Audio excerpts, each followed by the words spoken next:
Published. I'm live, it says. Well, that's grand. It's actually true.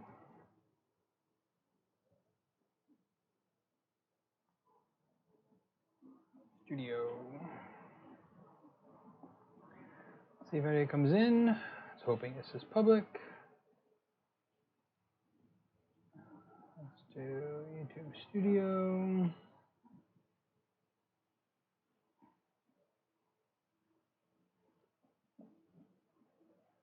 Where are we at? Where's my live? Where's the stupid live thing at these days?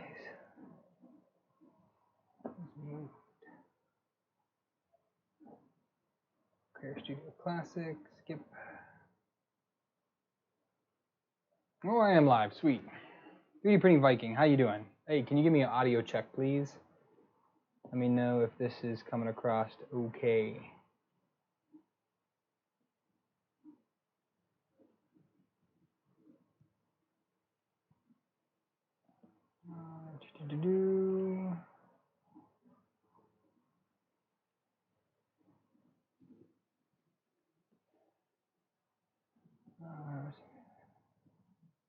Hoping we were not seeing too much lag.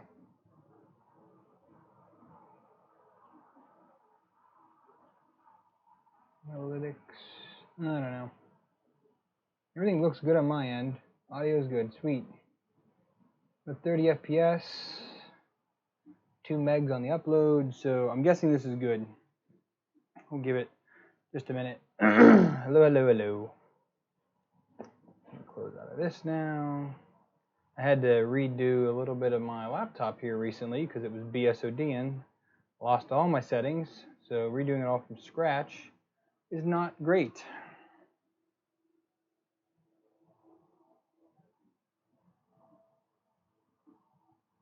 Hey, Gunner.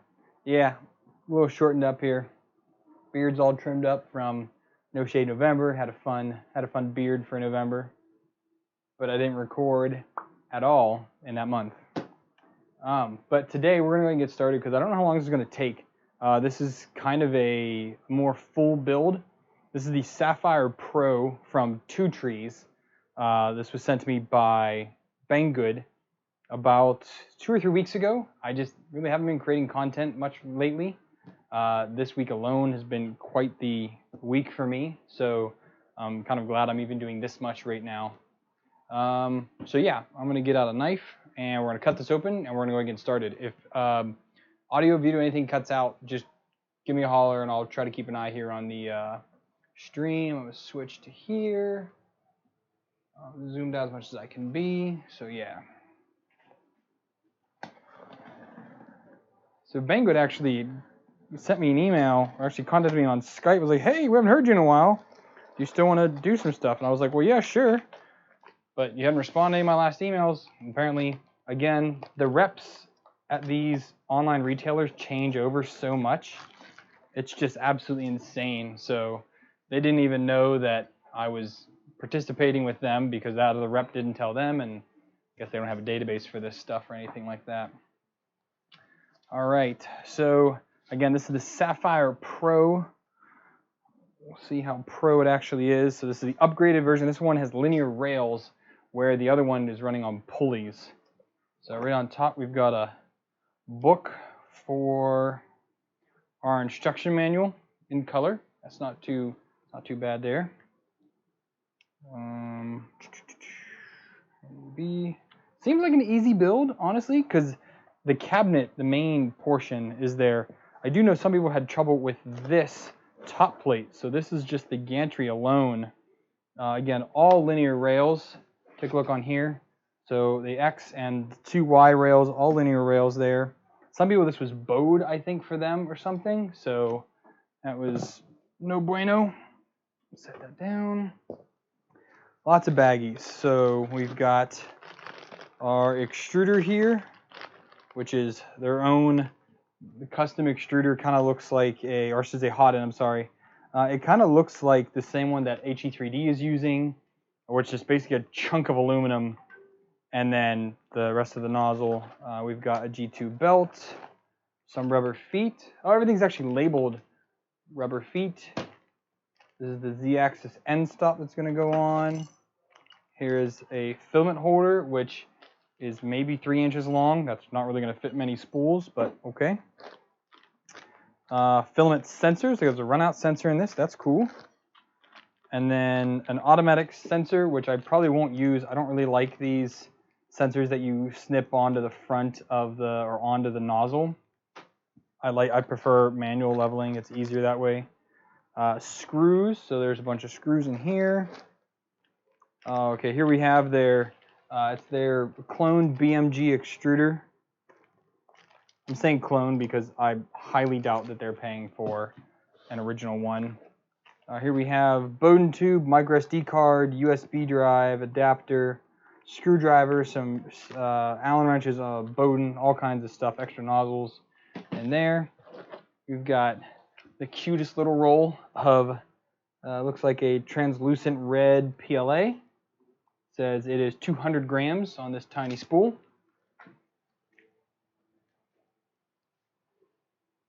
And then a couple more little holes here. So some bearings, another bearing. These are LMK 12 LUUs. And that is finally it from all of those little pockets. Now we're down to the main bits. So we've got a European plug, useless. Here we have the bed. Oh, this is cool. So piece of insulation. And then here we have the actual bed itself. It's a 24-volt bed. It also has some this tubing for cable management, which isn't bad stuff, but it's definitely not fantastic. Here we have the actual Z bed, which is, holy smokes, heavy. And that's without the actual bearings or the bed mounted in it. That's actually quite hefty. Cantilever design, so it's going to be fulcrum is going to be right here as it pulls down on it. I've heard it's been okay, but again, I'll see what it is for myself. 2020 extrusions for the Z gantry parts, and we've got some cable management pieces for the 2020. We've got the Z screw. The Z is not very tall in this, and we've got some humongous 12 millimeter Z rods. Holy smokes. This is not a light box, I will say that. It's definitely not a light box. Another layer down. And in here we have the main bottom, which is not screwed together. I guess that's done intentionally. Here we can kind of take a look underneath. We'll take a look closer at this here in a minute. But this is the main bottom section of the printer. And I guess because you have to attach the things in there, here is the bottom sheet that is not even screwed on. So that's also interesting. And that is it. So I can manage my trash here a little bit. Ooh.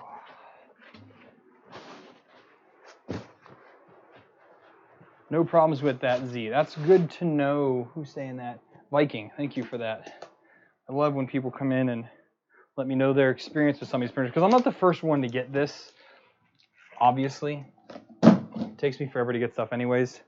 So I like to know that other people have had it and not had many issues. So let's just start laying some of this stuff out over here. Viking, well, since you were talking about it, have you two actually used the Sapphire today? Oh, that's funny. Viking, did you grease your Z rod, your Z lead screw at all, or did you swap it out with a anti-backlash nut at all? My print finished. Yay. Whoa. All right, this we're gonna throw down there for now. Trash. This is for the bed. Let's just get this stuff unwrapped. I reached out to Two Trees themselves and asked them if they would send this to me. They of course said no. It was worth a shot because I'm very interested in these companies that are making Core XY machines, which is what this is. This is a Core XY style printer, which is like, hang on, this is loud. If any of you are familiar with the Hypercube, that is the Core XY style.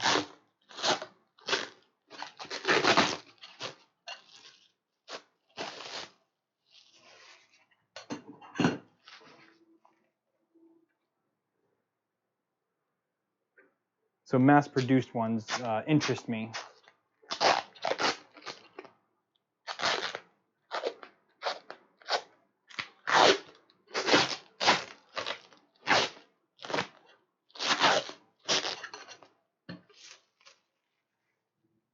I thought this was going to be a lot more intense build, but it looks like this is going to be pretty simple, actually. I was a little worried about that for a while. Lithium grease, didn't need to use any backlash. Okay, good to know. It's a dry lead screw, which is why I ask. Half the time, these come in like a, they'll either be encased in plastic, but this one was, but some days they'll come with a piece of shrink tubing on them, and they'll be fully greased already. And I've actually had a printer come with gloves to handle it, so I'm going to make sure to wipe that down when I get that far. Number one, read me first. So step number one is to read this packet first. That's kind of funny. So, all right, so we're using M5 by 10s. M5 by 10s, right? Yep, these are these. And we're going to screw the aluminum profiles into the base of the printer. But I do want to take a quick look at the base of the printer first. Oh, let's see here.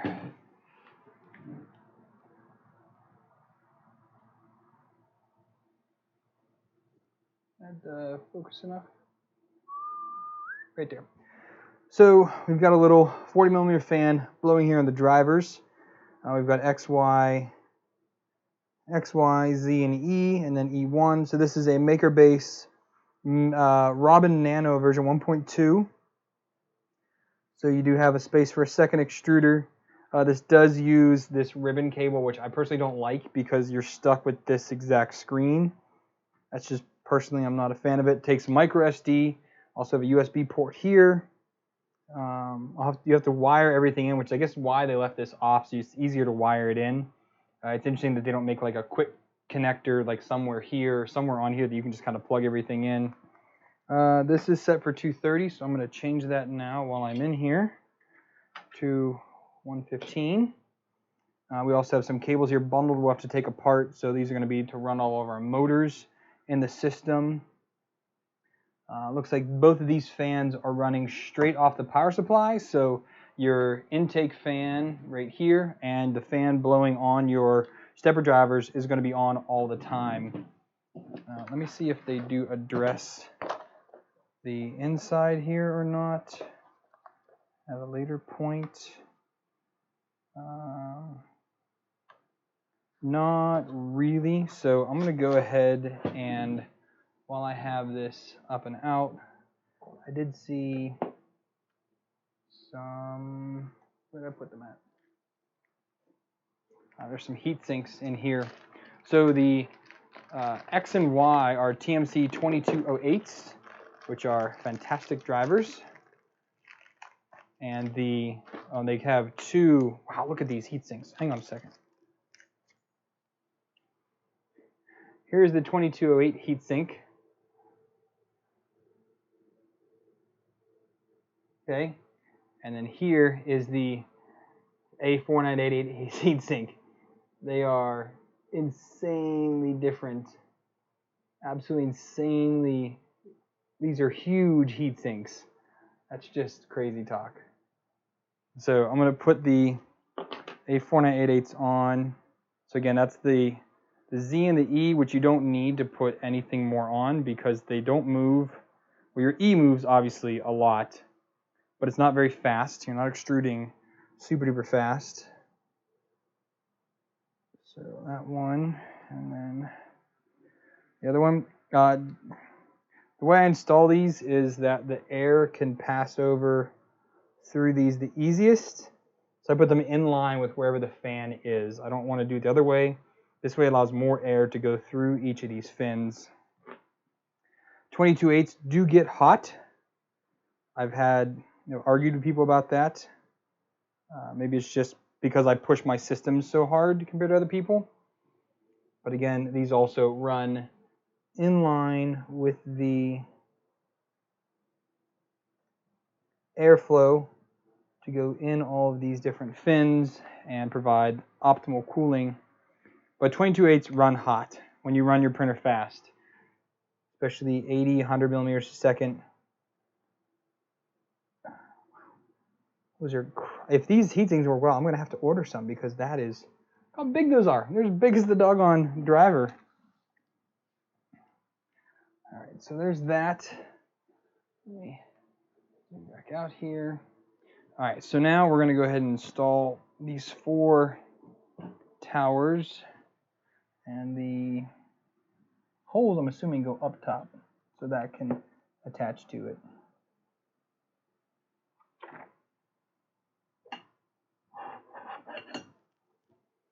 So these all have 2 holes in the top. We're going to leave those up top. It doesn't say the orientation.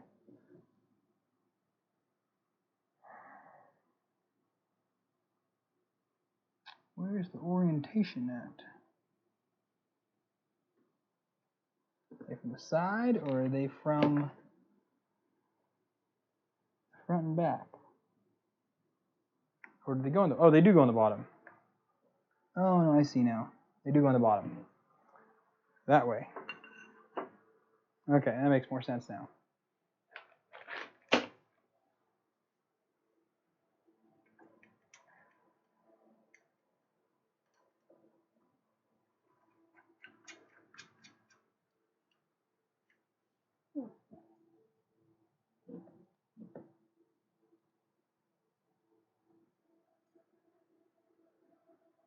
Ordering a Trunksy. I saw it. Trunksy had one too, didn't they? This goes this way. You put that in just to hold it still. And there's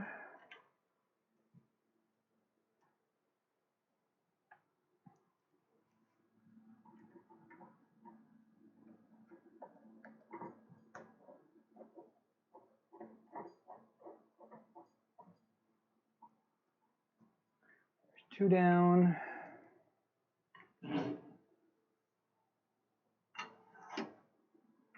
I like this this like sheet metal bottom. It's actually quite rigid feeling, which is nice.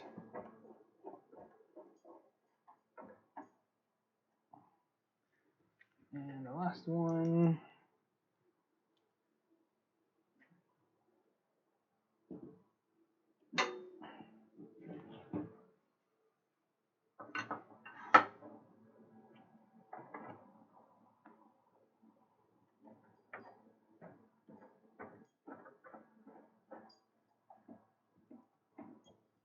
Boom, all right. Now we're gonna do the Z rods. So these are these great big 12 millimeter rods. We're gonna go right down in these. 1 and 2. We're gonna need ball head bit for this one.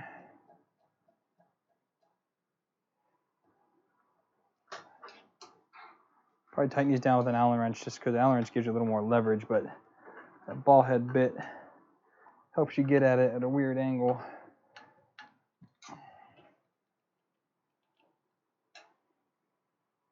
These are my tools of choice, as I have a Weehaw precision set, and I'm using this Weehaw ultimate tool. I think this is the ultimate or the electrical, and all your bits hide right in the back, which is fantastic to have. I'm gonna have to turn on autofocus just because I know it gives me this stupid focus ring, and I apologize for that, but there's no way to turn it off on this camera.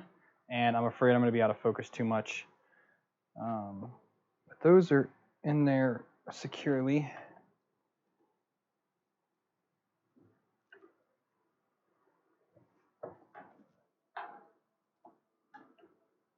Okay, there's those two.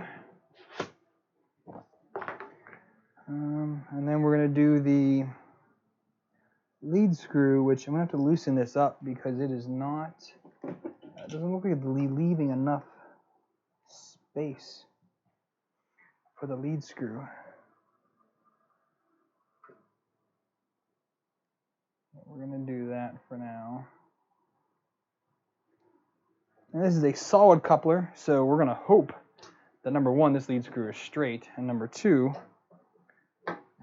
it's mounted. It looks to be pretty good.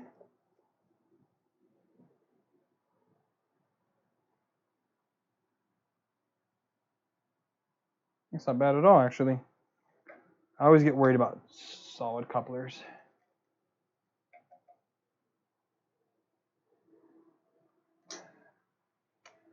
There might be. I use my Canon 6D for photography, but this one I bought as just something to have better quality for the close-ups, because obviously you get a lot better looking at it. But if I change it back to manual focus, I can always just go back and forth, I guess. Then you lose the focus ring and it looks nice and clean. But the lower end Canon cameras don't have that ability. Oh, I forgot these screws on the side. So these are M5 by 15s that I need to put in the side here. Or by 16s.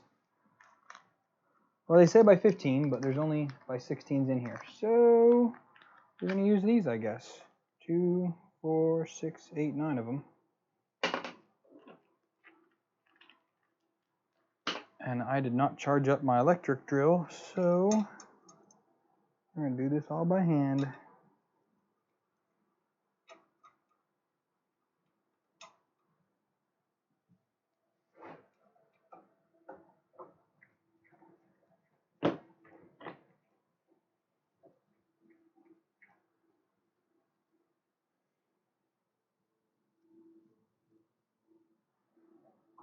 So the build volume on this, let's see, the machine size is 405 by 380 by 460.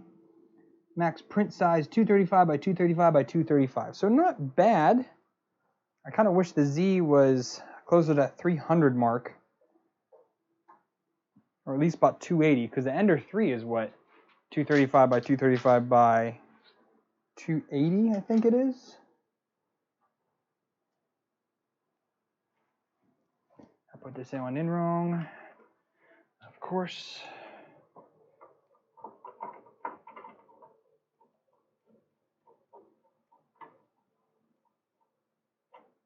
Yeah, there it is.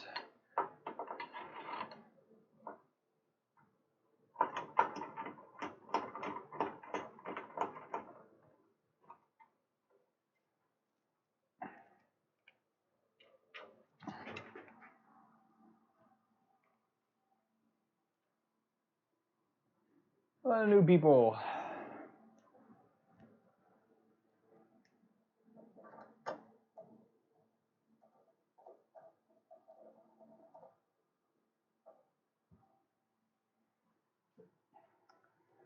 Two poles done, two left to do here. I have to say, having these 3 screws on each of these should make these pillars like rock solid. It's always the big worry for the custom hypercubes, is that's why you end up putting that 2040 brace across the bottom, just to give you a little bit more of a brace point. But this is kind of like the 2040 just on ground level. Mine's a little bit higher to give me space to put my electronics, but it looks a little bit cleaner whenever you have it fully enclosed like this printer does.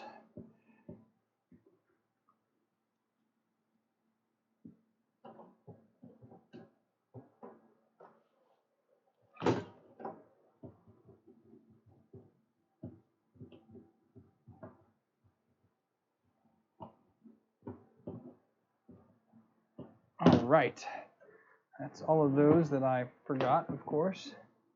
Ender 3 is 250 on a Z. All right, cool, thanks. I haven't printed with mine in a while. Also, if I print anything big, I print on the big printers. All right, so now we're gonna go put that screws.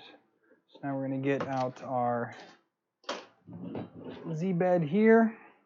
And they already put all the screws on there already, so I guess I need to take all those off to then put these bearings on.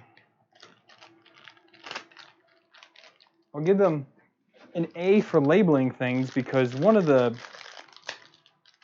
downsides of these really heavily already assembled printers is you don't know what something's called. But the fact that they actually label it, you're not just like, what's that picture of? Like, what's this look like? Is it this one or is it that one? No, they literally tell you what it is on the bag, which is fantastic.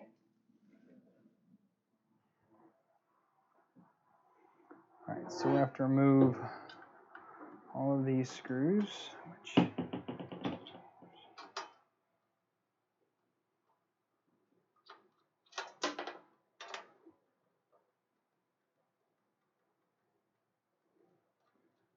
once we put these bearings on, then we're going to go ahead and put on the bed on the actual, well, the heated bed on the bed sled,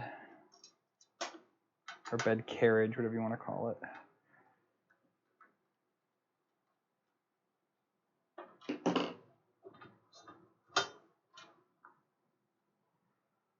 Is it upward direction? Yep, no, upward direction.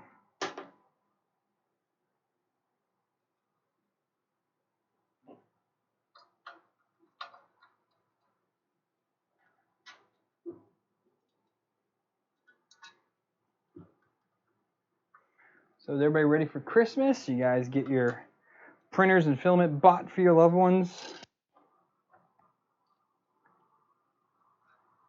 I think I was debating on doing a my recommendation video, but I ended up not doing it. I saw Angus's. I'm really tired of people recommending the Sidewinder X1 because that printer is not as good as everyone is saying, and that kind of kills me.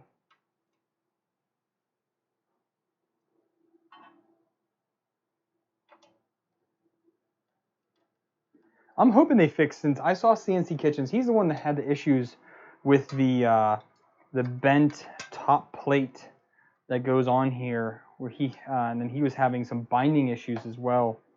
And then Tom, I think, also built this, but had no issues with his. I've seen a few other people build it as well that have not had any issues. So I'm thinking CNC Kitchen just kind of got a bad one. I know quality control is always up for debate when it comes to these printers. But this one, at least, as far as I know, is not a clone of something directly. It's something that they created. But I don't know if the Tronxy came out first or if the Two Trees came out first.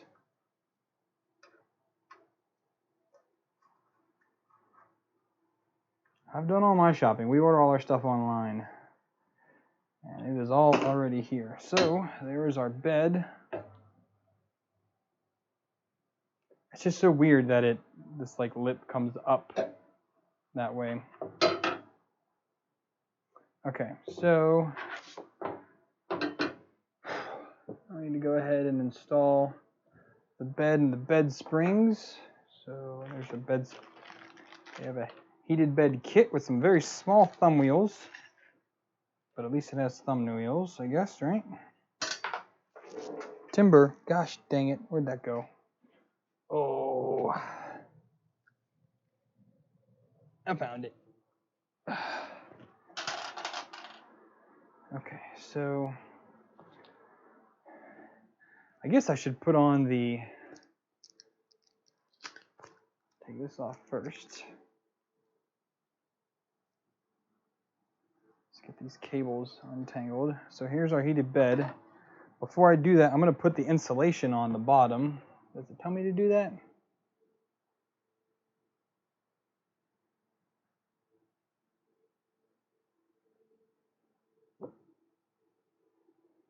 It doesn't, but I'm going to go ahead and do that because I know it needs done.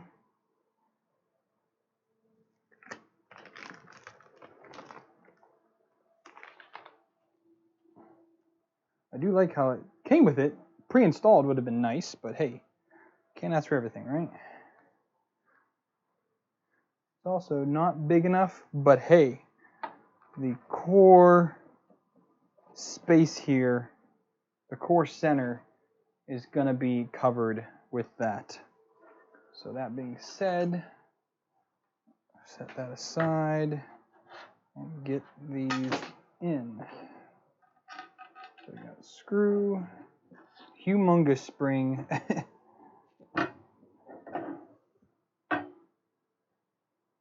Into the platform like that.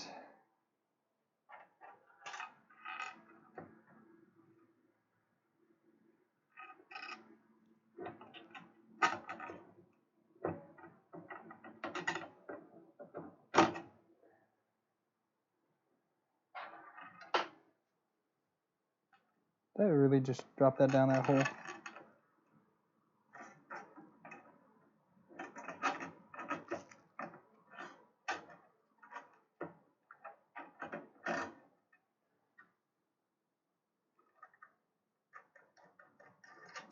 These aren't bad thumb screws.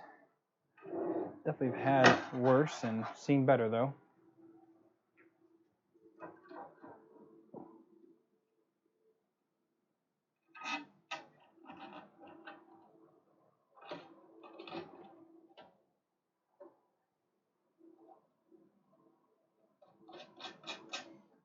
All right, let's get these back screws attached.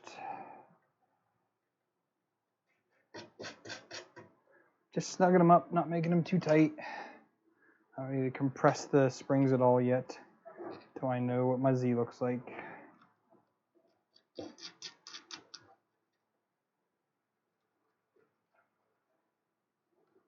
going to put the build plate surface on later. And there is our Z there. There's the book. So now we're going to slide this on. So it goes over bearings. That like that. Lines up the screw. Now we're going to screw this on. If we give it a, maybe not. Oh yeah, that's going to need some grease.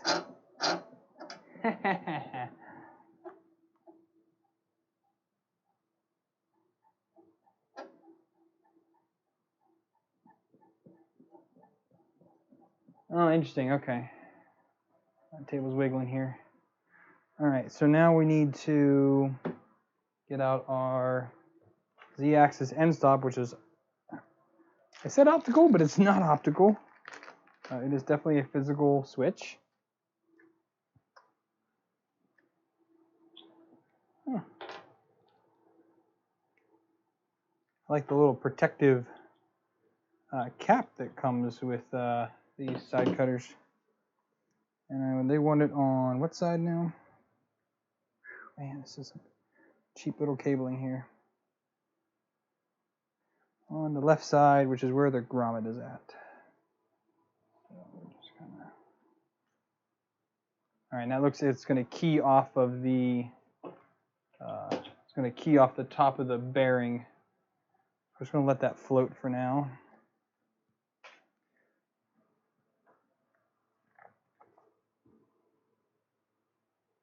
Yeah, I'm not going to.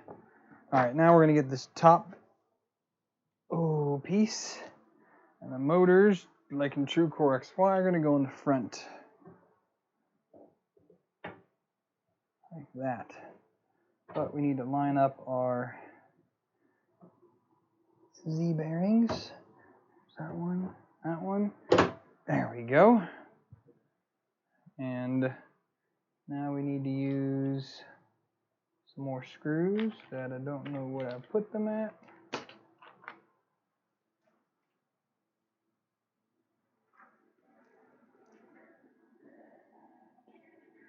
And 5x8s.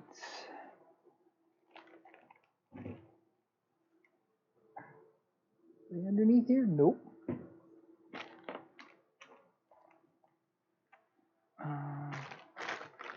Not that, not that, not that, not that. Not in the extruder bag. Oh, here they are. It's funny, the sizes in the instructions are different than the sizes you get in here. These are supposed to be 5x8s. These are M5x10s. Not a huge issue, but for someone who is very detail oriented, this might be a bit of a problem for them.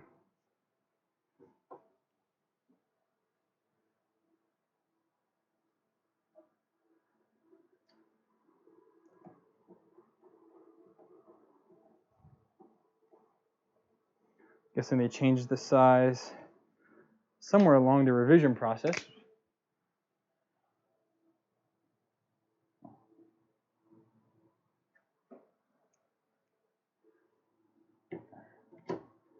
Number 3. So how many people have seen Rise of Skywalker yet? I went this afternoon with the wife. It's a fantastic movie. Loved it. I also bought my tickets many moons ago when they first went on sale. I wanted to be sure I got it.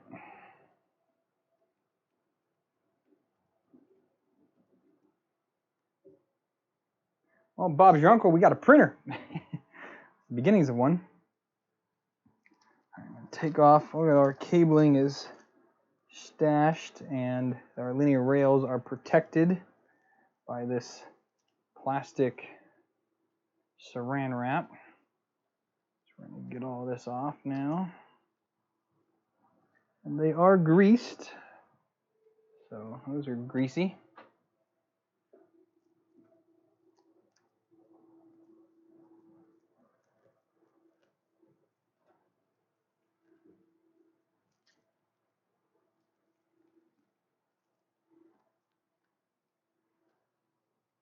All right, there's that one. And then got the main extruder here.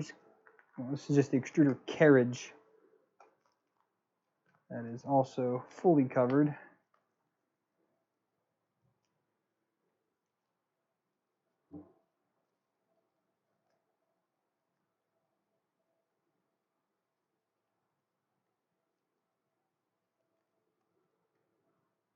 All right. Side's pretty good.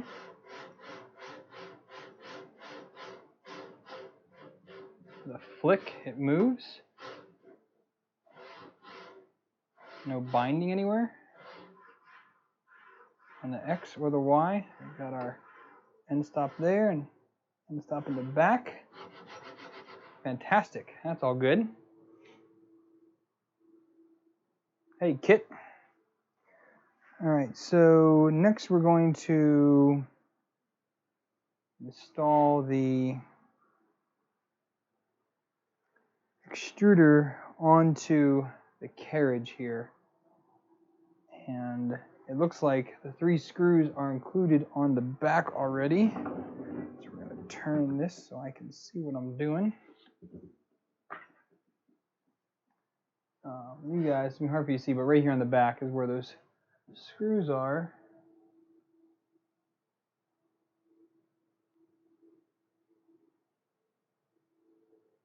Right there we go. That's those screws. We also have our limit switch here to worry about. So let me find our extruder. I mean, everything is ready to go. I mean, the assembly here is completely ready to roll. It's a dual 40, what's these, 40-20 fans? What are these, like blower, these 40 millimeter blower style fans that I'm really not a fan of. A little 30 millimeter there. So how's this going? Like that. All right, let's get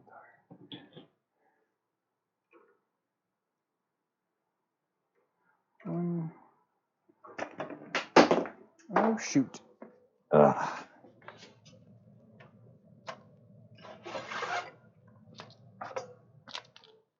I got it. I drop a lot of things. Okay, 1, 2, 3. This just goes on like that.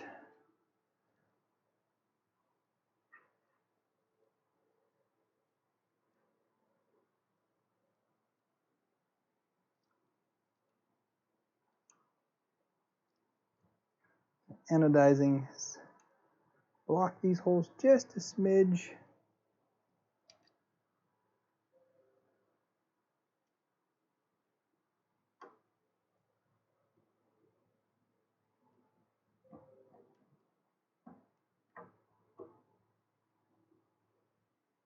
There we go.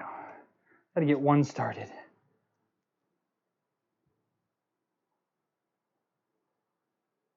My computer is updating. Swear to God, Windows, if you reboot, I'm gonna throw you out the window.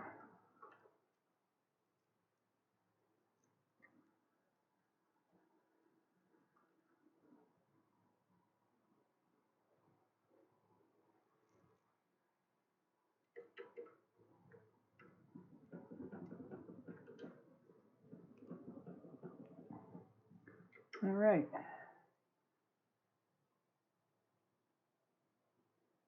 Call me Linus. I don't drop expensive stuff like him. I drop like a screw. He drops like entire computers. I remember that one back whenever, God, that one lady still worked for them. They had the rig sitting precariously on a table, and it just like, it was like a $2,000 rig. All right, well, wants me to run the belts now. Guess we can do that. There's one super long belt. We'll have to cut it down. So I have to orient myself here to the drawing just to make sure I run it the right way. So we're going to go from the front of the block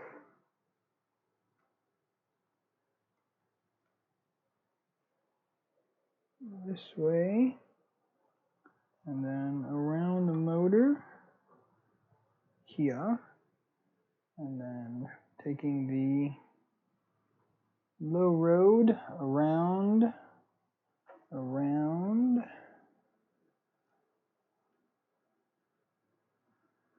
staying on the low road, and we'll cut it right there about. Give myself plenty of slack. And you're then going to go in here.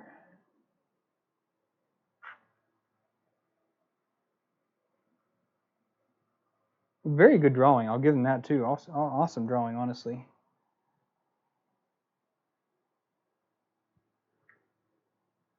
Now the question is this?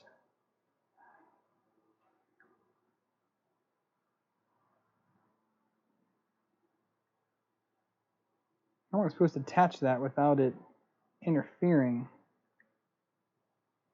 I feel like a zip tie will be in the way, honestly.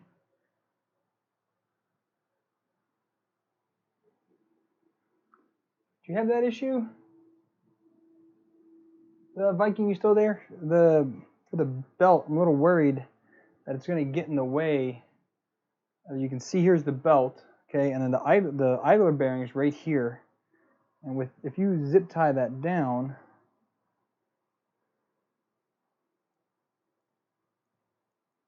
I mean, that's close to it right there. Unless I do it this way, hold it.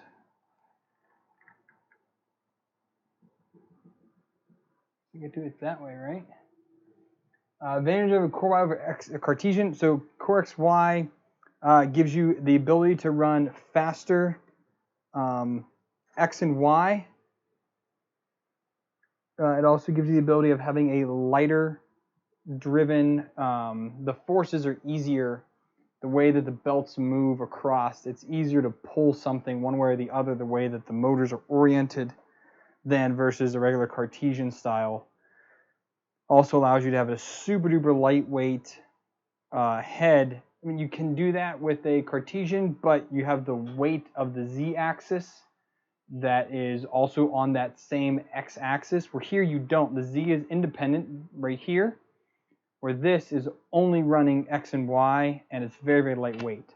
So because it is just a piece of sheet steel, so right here, see there's, right here you can see it, it's just a piece of sheet steel and the linear rail. That's all the x-axis is. It does not get any lighter than this. So easy way to put it, as Aaron said, less moving mass. I just said it a little more fully.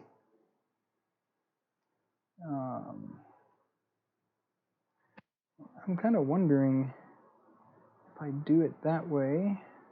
I'm trying to experiment here. They don't tell you the best way to attach this belt. I'm trying to see if the way I think it should go would be any better than the way that they're not telling me to do it.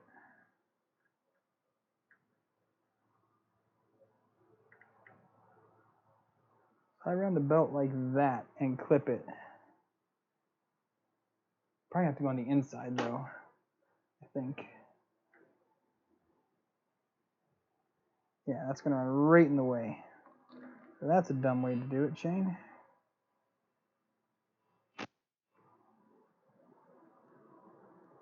What if I go in here?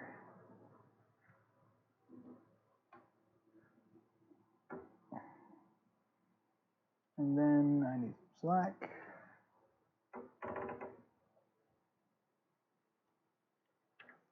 And then go in here like a this.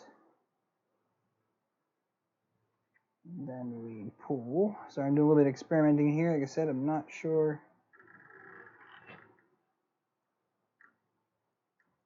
I think that's going to be it like that. Or I could do it even better if I go this way and just not have the belt locking against itself.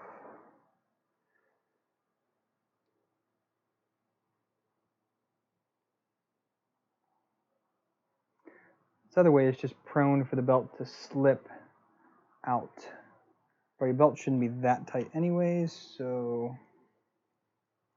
that's the way to do it right there. That is the way to do it right there. That is out of the way. So I'm going to zip tie that now. I'll see if I can try and figure out a way to show you guys the way that I have routed that. But I'm basically, I can show you on this side when I get there. The other one's just kind of hard.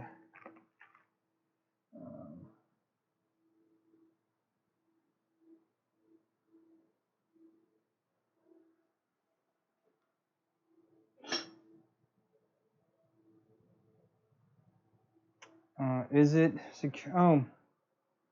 Oh, you mean, oh, I see what you mean. Who said that? Kelly said that.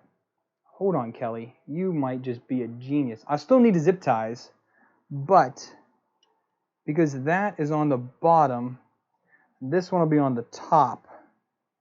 You know what? You just might be a genius. Now let's just hope I didn't cut this long enough or too short.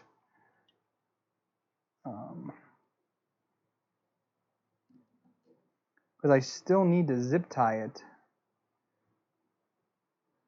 But the zip ties would then be inside, is what Kelly's getting at. Again, she, or he, sorry, some guys have Kelly names. You would be a freaking genius. You are 1000% right. That would absolutely solve my issue. Now, to try and implement it.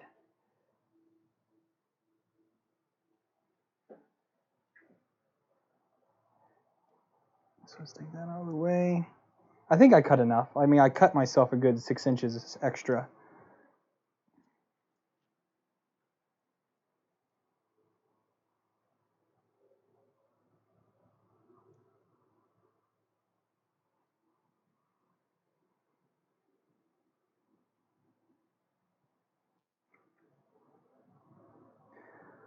I have to wrap it out here. Get that in there.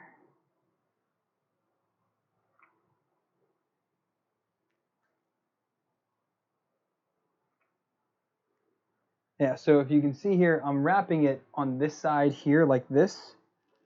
And what that will allow me to do is pull it through the inside of the carriage. And that way, it will not be in the way. That's what you'll see in a second here. So bam and bam. Now when I pull this belt through, whoosh, it has disappeared out of the way. It's not in the way in the Bowden tube, which is another worry of mine. But we are cooking with gas now. Let's get everything back on the pulleys here, here, and here. The only thing this does not allow, though, this does not allow for any tensioning whatsoever. So why I put it on now, it's gonna be tight.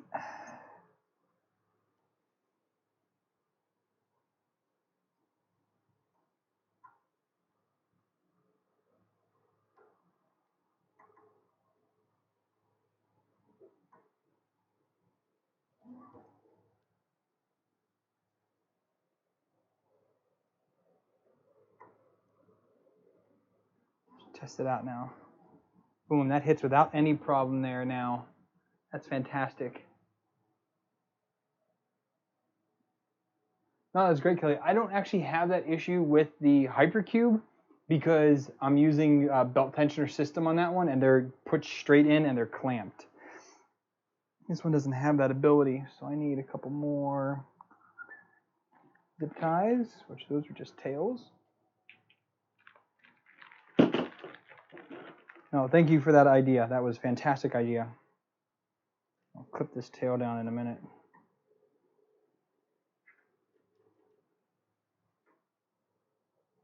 Make sure that we're tight enough here.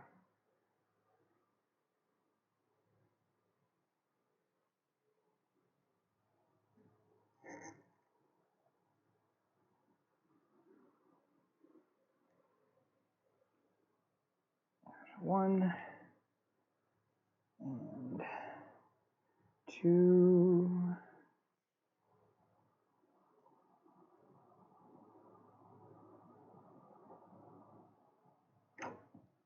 Okay, we can snip both of these off.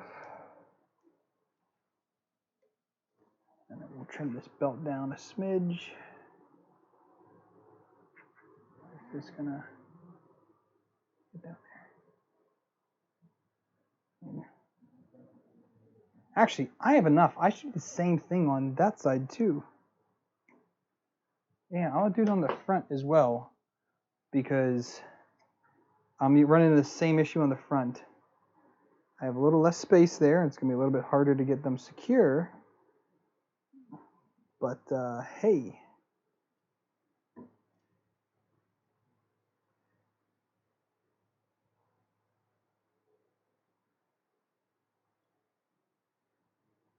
How in the world am I gonna tighten those down? All right, let's just do the other belt. If I have enough belt, I'll run it. Otherwise, I'll just go and grab some of my own belt and use to make that one a little bit longer. But we know the solution because Kelly's a genius.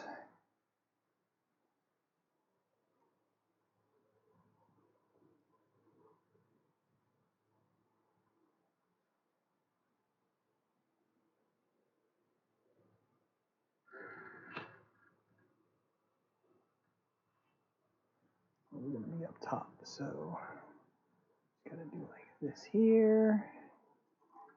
Man, this is finicky work here. Sorry, I'm not like those other guys with like 12 camera angles, but you get the gist of what's going on, eh?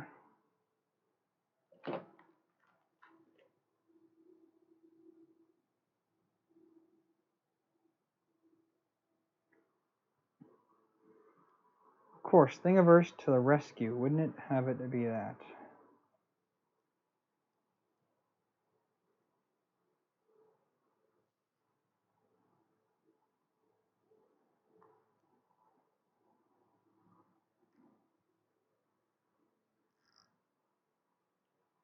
I love the community's willingness to fix things like this.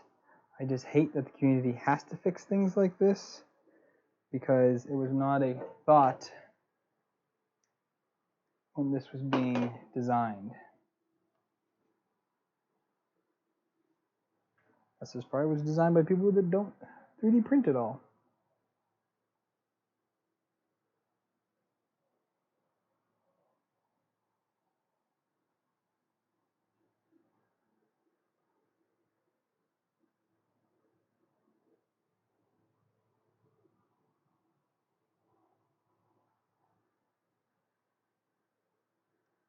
Oh, don't you know I put that on backwards?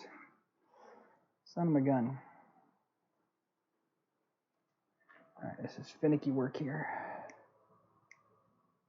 I was not thinking of the orientation of my belt, which is this way.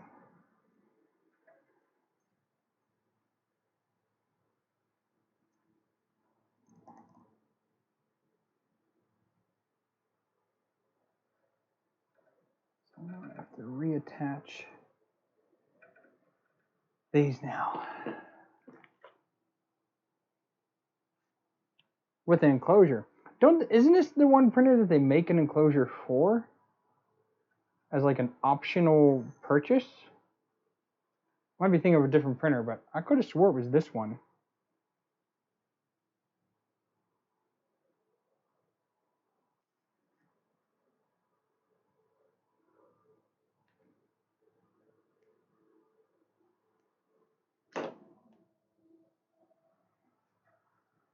Oh, of course I didn't put that through there.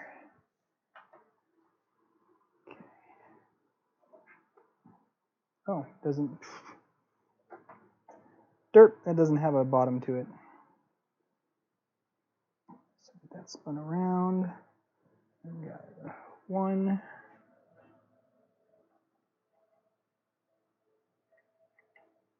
2,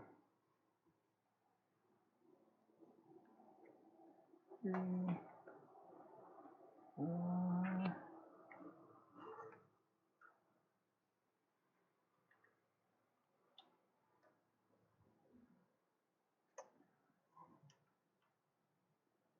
Very nice.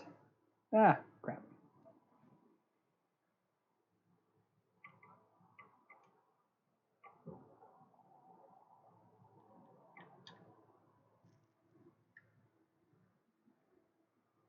All right, so now we need to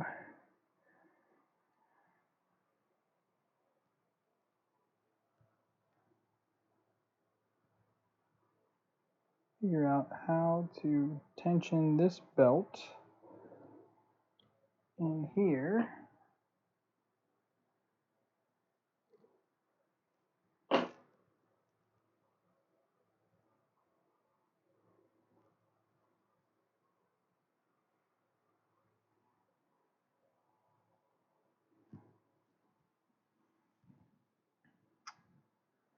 Housekeeping. All right, so just a little bit of space Jenga here. Left the bottom plate off. I'll see. I mean, I like how it can, yes, it might restrict air, but it can keep everything cleaner.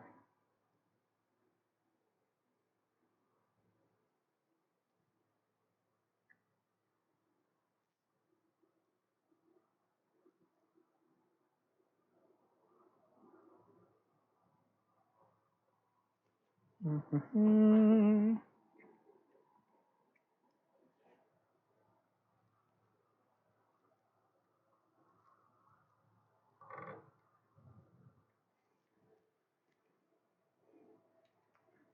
One.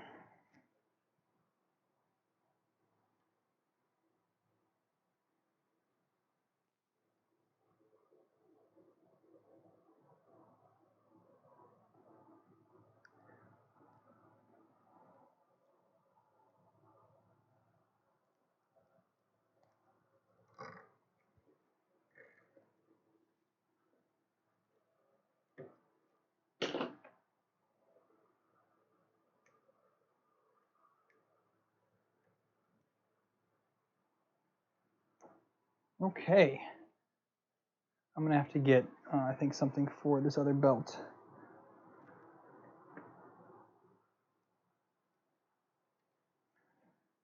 Because I don't think I can make this one stretch the way that I want it to. Let's see here.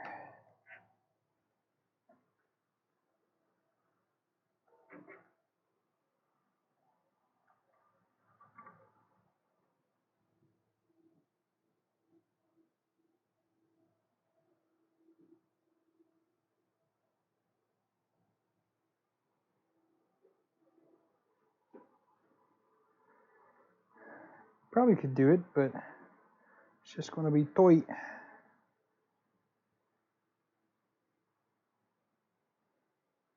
I think I can make that work.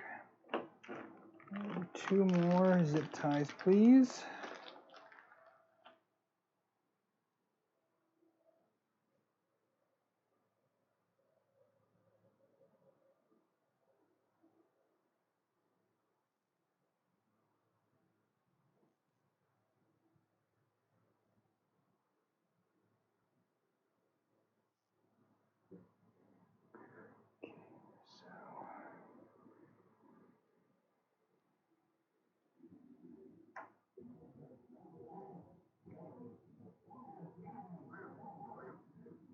Belts. Need a little more tension. Okay, let's see if we can get this to work now.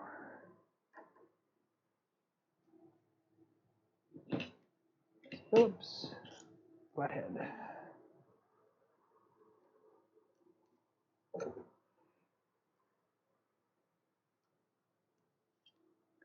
Wait. Oh, almost there.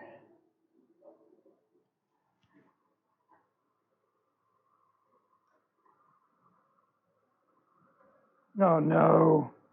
Shoot, it came undone. I need to flip the zip ties around. Not one screw up. Let's try again.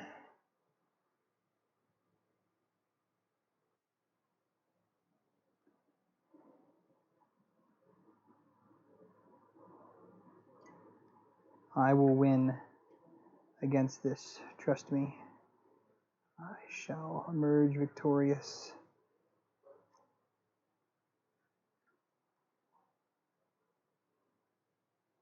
Okay, let's get this all.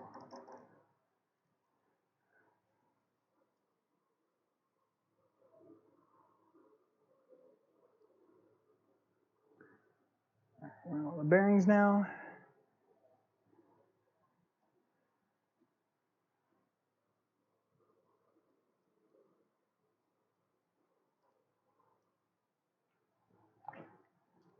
All right.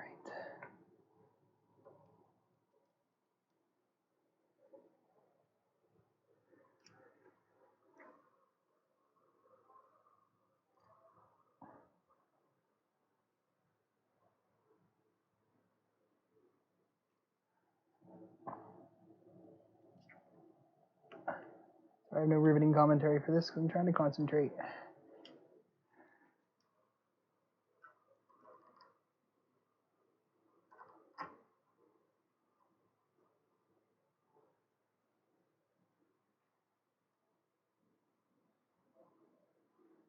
There it is. Ha!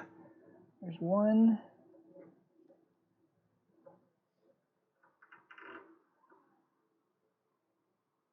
Boom, and there's two.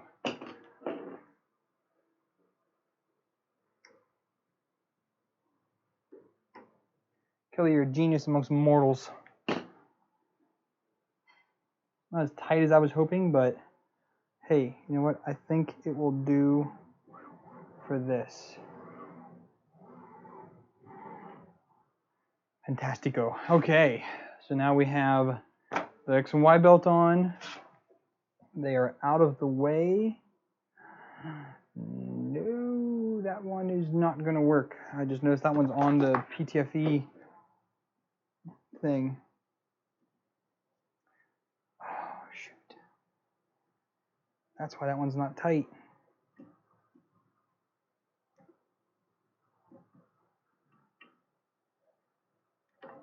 I noticed it was just a smidge looser.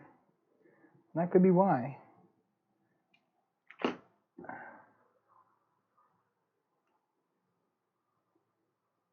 Need to go behind the PTFE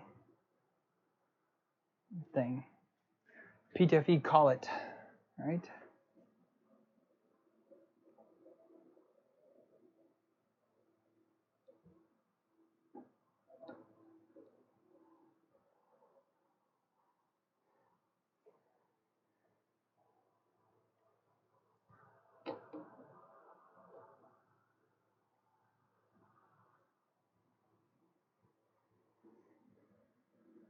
All right, well, I need to figure out how to get some more zip ties in there.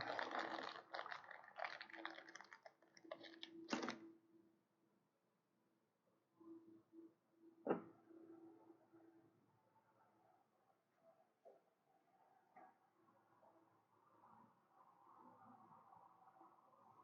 honestly practically holding itself right now just because of the friction of it.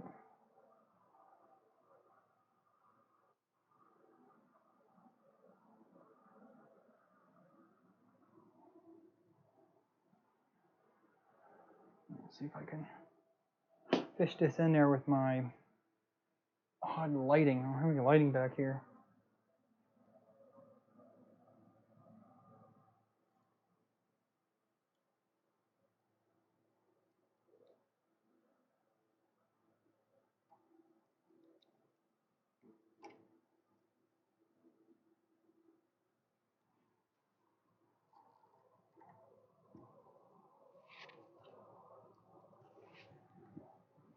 Come on, get past that bolt.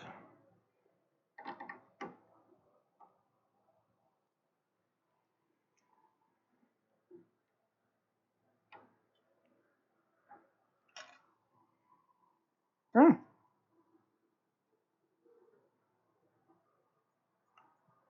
It just came right off of there. I don't think that's very good.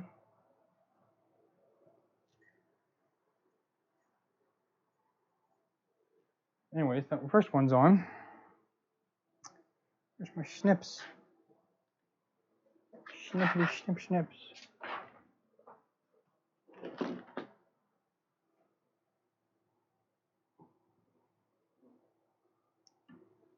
Let's see if we can get this other one on. Can I feed it? Nope, that's not gonna work.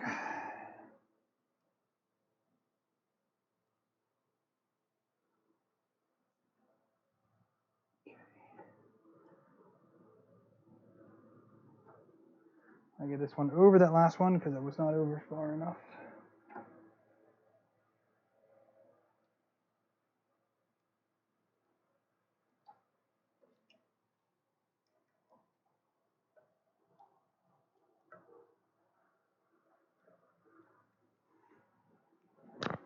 All that PTFE collar, it's getting in the way. There it is. Sweet. All right, that was not as hard as I was expecting. All right. All right, all right. That's done.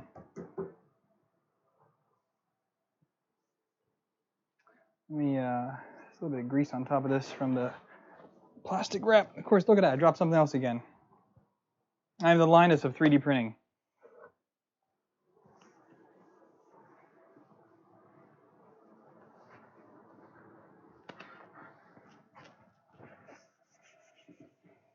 Okay, now, before I forget, I did not tighten down these right here for the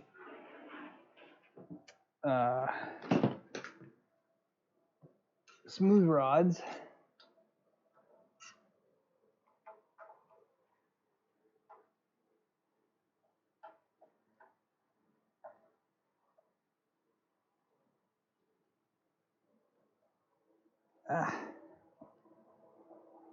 Okay.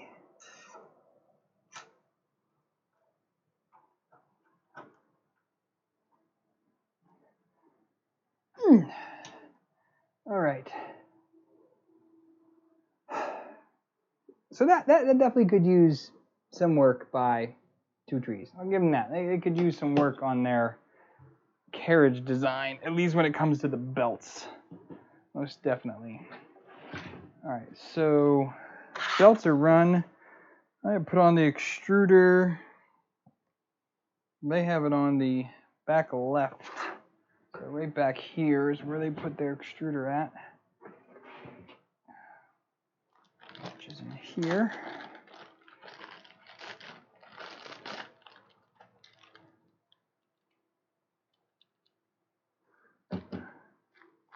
I need to assemble it. They didn't put the screw in it, which is funny because I've actually never used one of these before.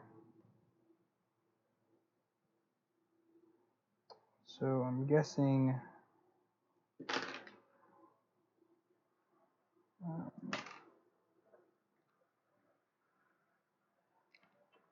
the spring goes down in there, right? Or spring must go out here. Let's put the washer down, then we'll do that, then we'll do this. Whoa. Does that look right to those of you that have BMGs? But I honestly have never used one. I have a clone sitting here to try one day, but it should be like that. Like that.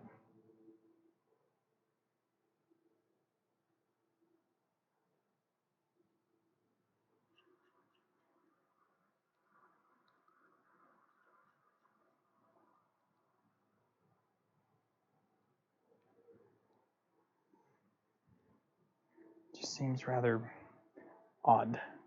And then which way is out? Lever down. Okay. So we're going to do it just like this, I guess. Eh? Somewhat loose. All right, well, that's somewhat loose.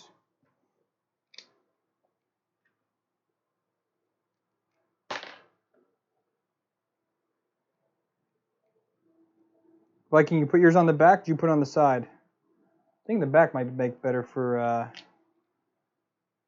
cable management.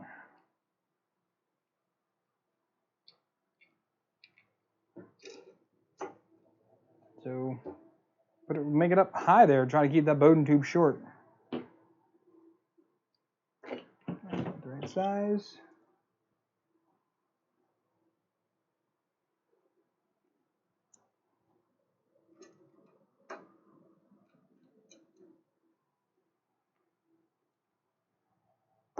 There's our extruder. That's quick and easy.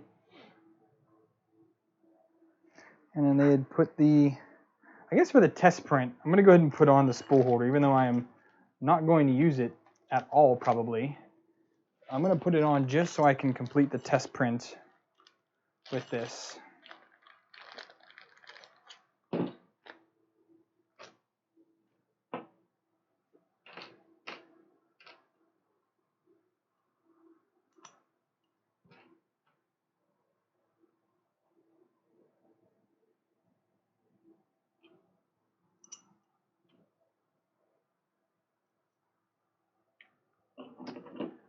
Put few away, few out. Yeah, we're just going to put it right in line here so I can easily stand the printer up or lay it on its side when I go to do the cable management underneath.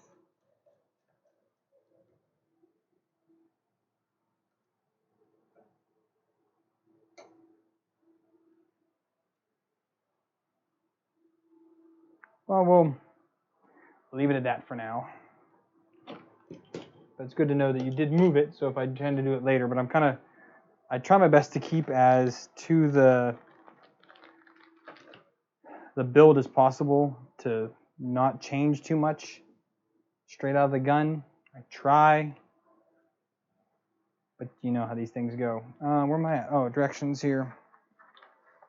That's it. So I think it's just, yep, wire it up.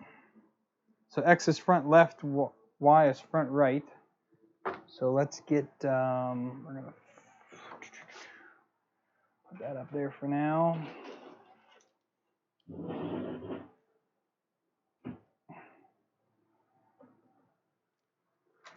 get all these cables here unclipped.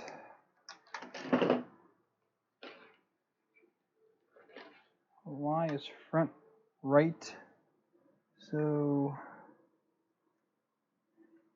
go up here, plug U in, X, what did I say, X is front left, right? Oh, yeah, front left. Take the X up to here, plug U in, we will cable manage soon. What's this other one here? This is E. So I go up this hole and into here. That. We've got our Z-axis to come down here. Again, that is not attached yet, well, secured. So we're going to do, where are we at here? This is our Z-min.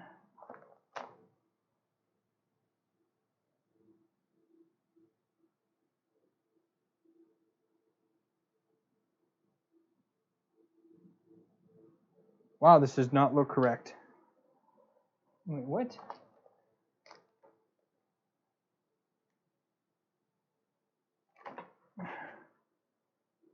Z-min is that green one. Okay. Oh, I didn't do X and Y. I can get those out. So this is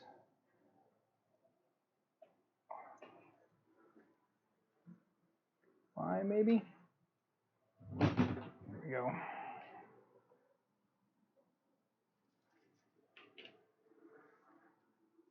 Y min is here. Okay. And then I guess I can do some of this real quick.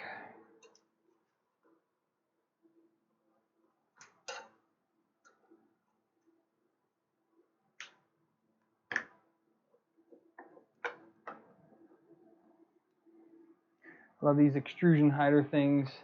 This just goes here in the cavity, which you guys can't see.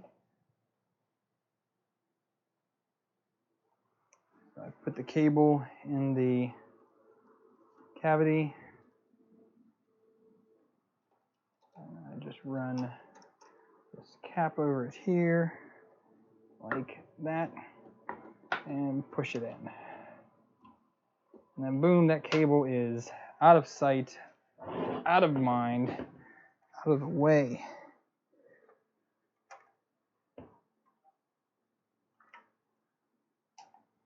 All right, so now we need to take apart the hot end.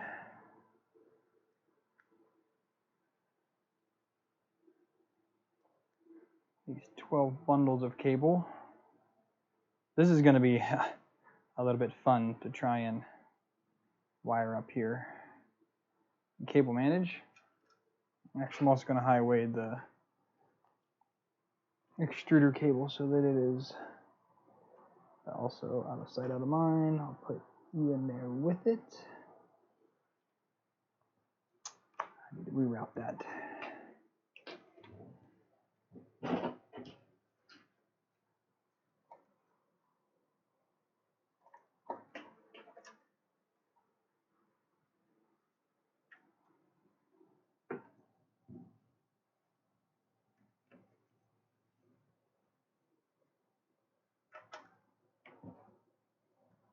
Oh, can I not fit it that way? No, that's the way it's going to go. Okay. So bees it. And I'm going to run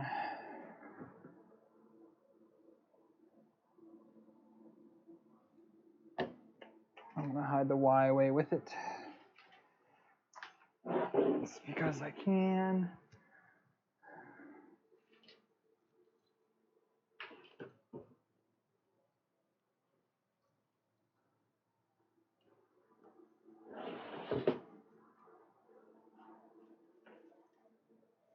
Yeah, so trying to keep these builds as cable managed as possible is a real big positive for cleanliness and for just your own workload.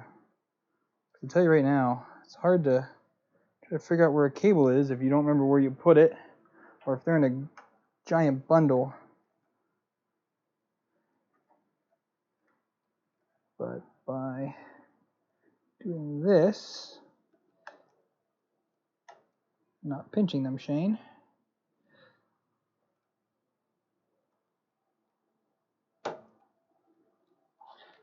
we can get these hidden away this way. Now I can put the Y away into here. All right, so we still have all of this. This needs to go in.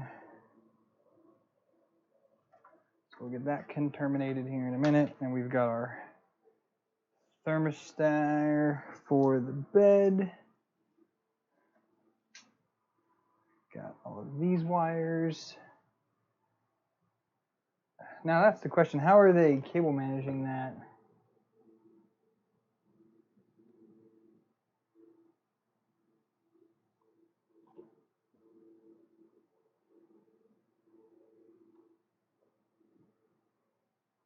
It's the table.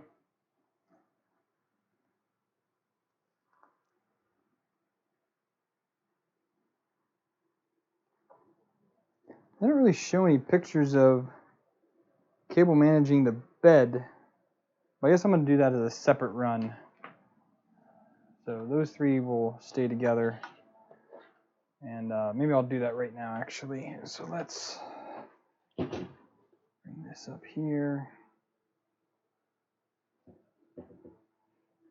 Let's get the tubing and just cut off a length of it.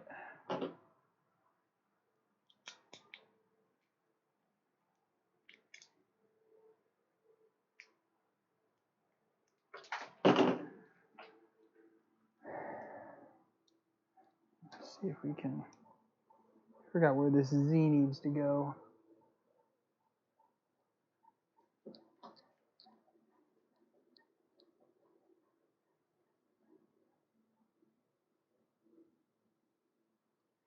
Needs to go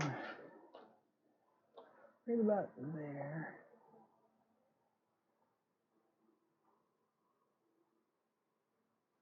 Right about there.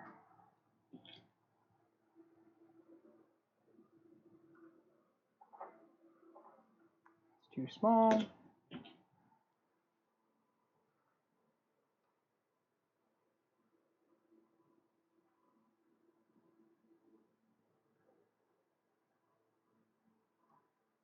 There's an injection molded piece with a threaded insert put into it, which is quite nice, I must say. Quite nice indeed. Now we'll get this. I'm just going to do some cable management here for a few minutes. Try and get this away.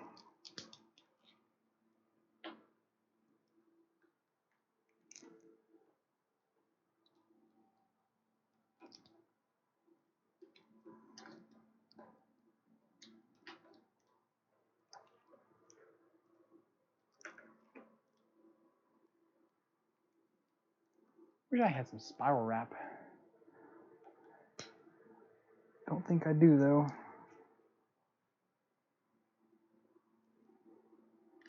Actually, works better if you push it up, right? So let's go down here. The little cables in first.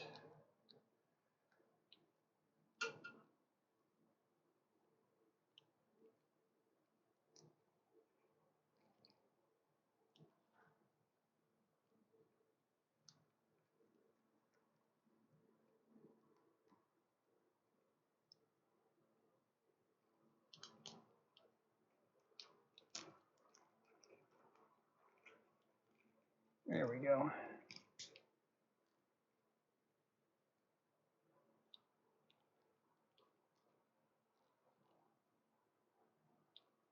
This stuff kills my fingers.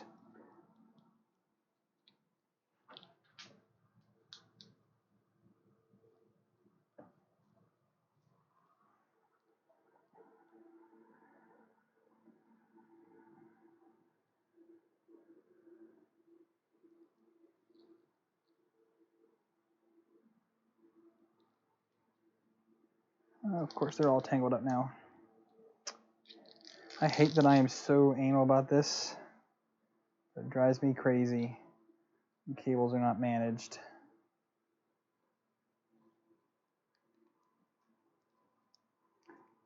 Now, for the most exhilarating part of this video, Shane cable managing.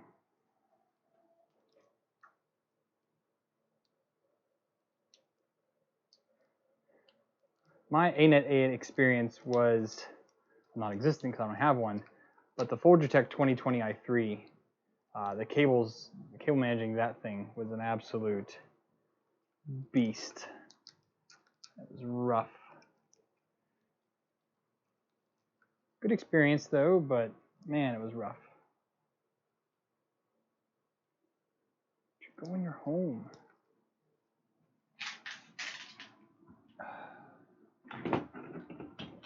Come here.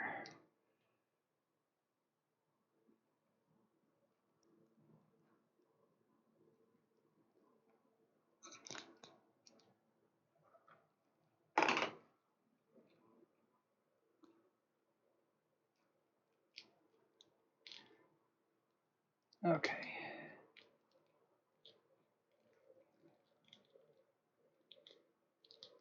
All right, now we're getting somewhere. That's better.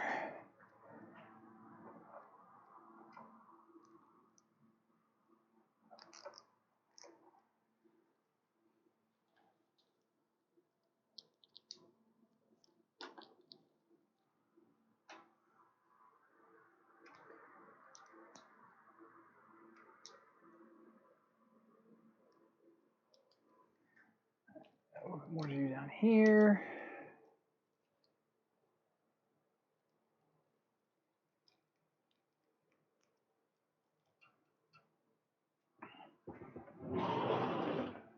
Okay.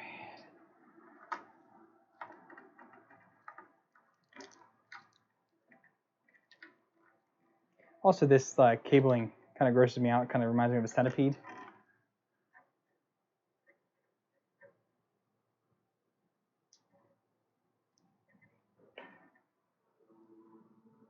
Oh, I asked earlier, is the Sapphire the one that has the optional enclosure upgrade for it?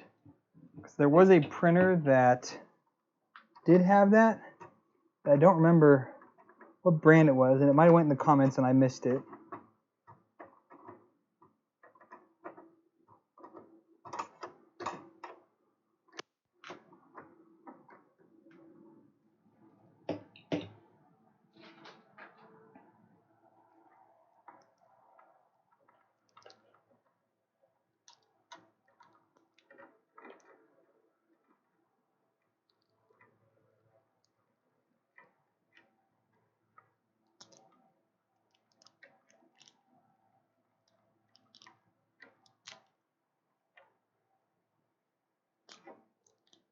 Yes, okay, yeah. I mean, it would be super easy to just get a few pieces of acrylic, slap it on the side of this, and call it a day. I mean, you could make it look like $1 million, but do you really need to? If you had one printer, maybe. Could do my foam board trick with this one that I did with my original Folgertech FT5.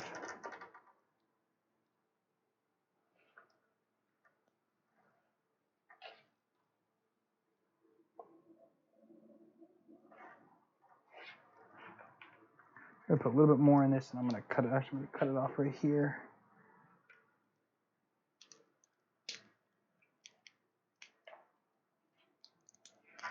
It's more than enough in it. Win it right there.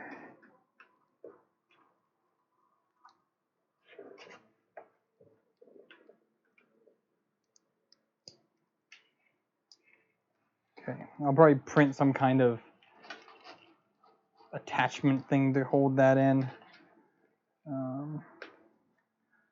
thermistor goes.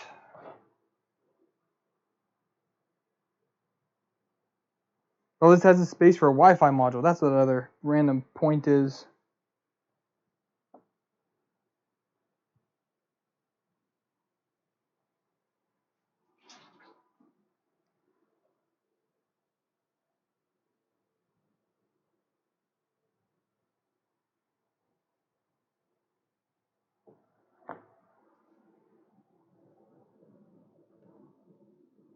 I'll bet terminal right there on the end.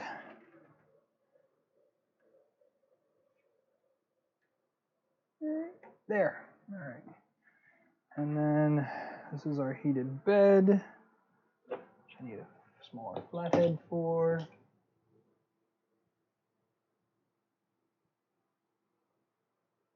LED option, yeah. Outlet interface. Right next to power.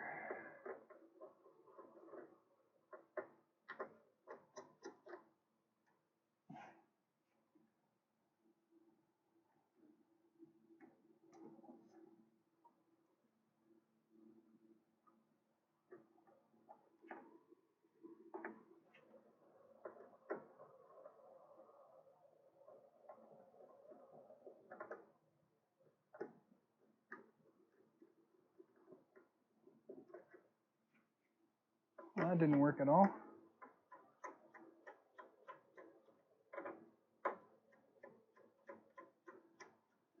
It's a little awkward to try and get these cables in here.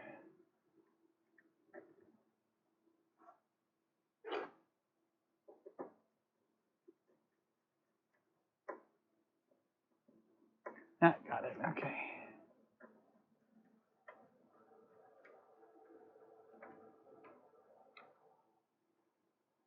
All right, that's all in there. Let me get, I think I used all the zip ties out of the kit because I screwed up that thing so many times.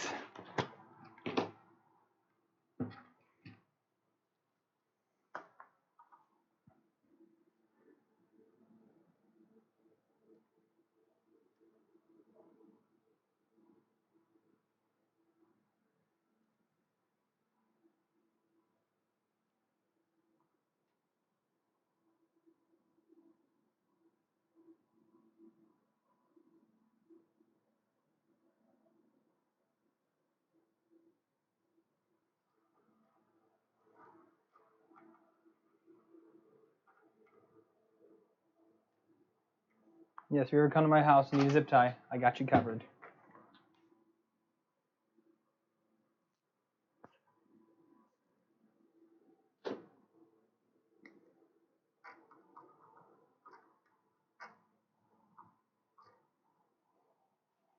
All right, that's out of the way.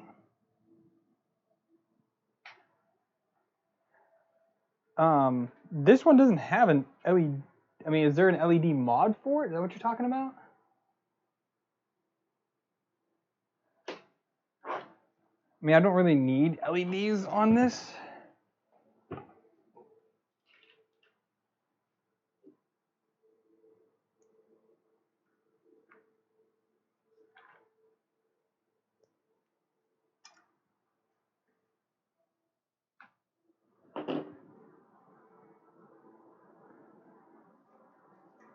All right, for really long cables now.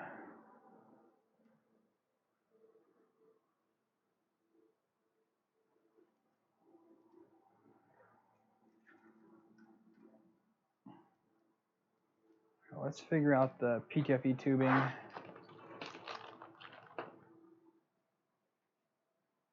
Looks rather straight.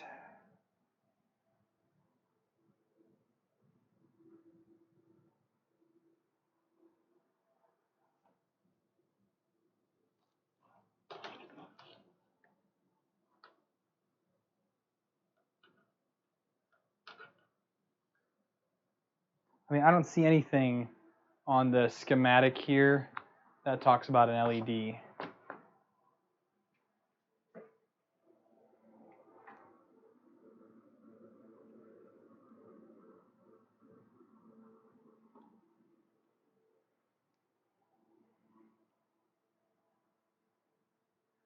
Move this all the way to the frontmost corner. Wait, so what do you guys usually do when you go?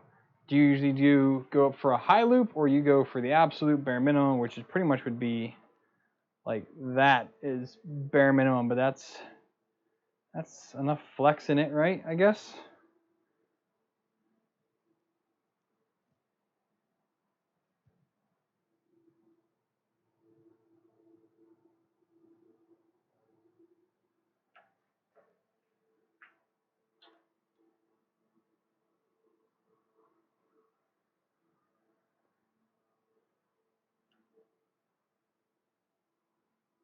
That should be right.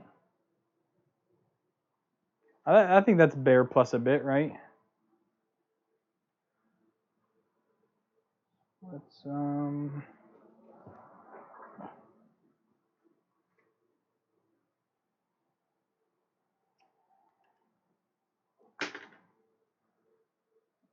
chamfer it a little bit.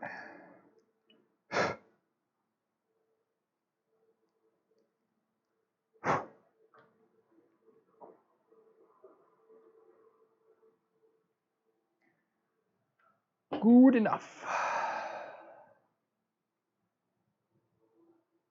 Yeah, that's perfect, as he says. All right, now let's do the longest part of this cable management.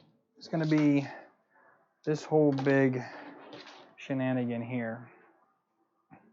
Getting all of this up onto here like that.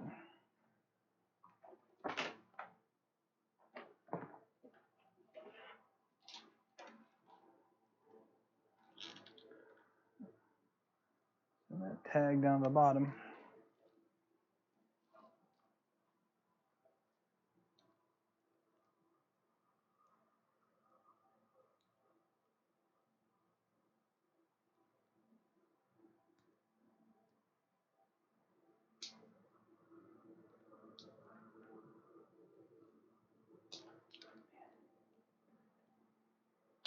Stuff is the absolute worst.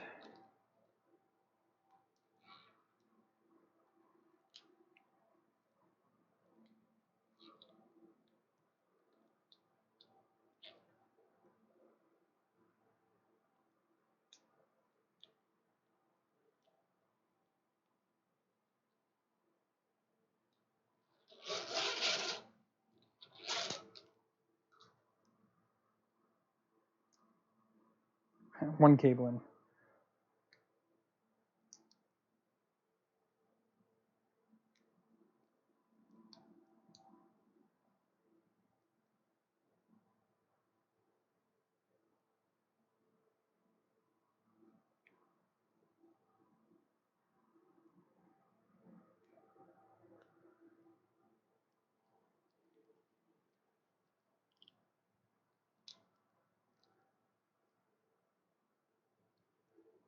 No, don't come out like that. Not supposed to do that.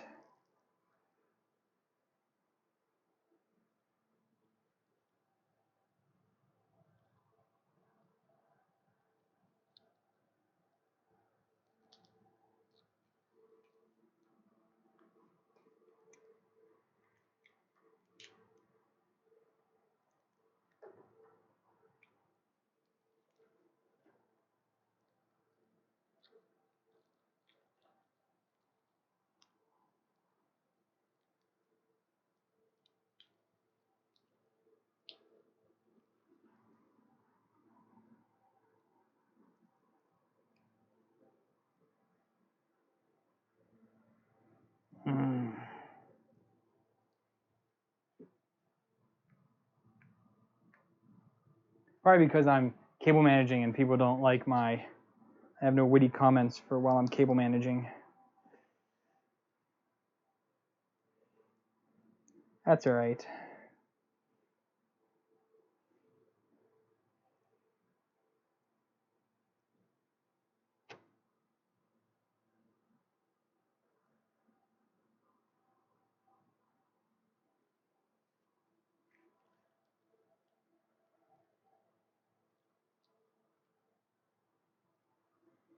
All right, so let's tighten that up a little bit. Tighten that one up a little bit.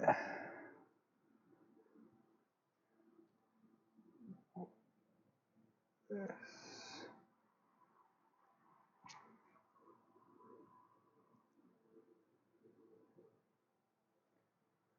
I'm all right with that. I'm all right with that, indeed. Also because this is a huge pain in my patootie.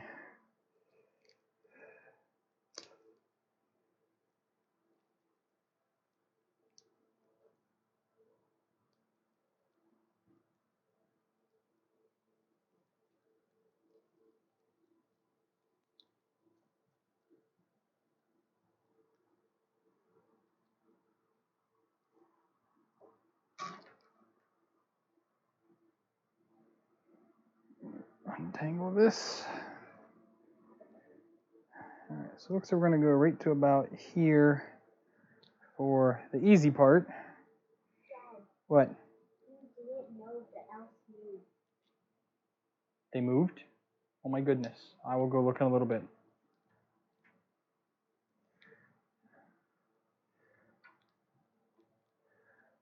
Our elf on the shelves moved while I was in here live streaming. I did not know. How dare I?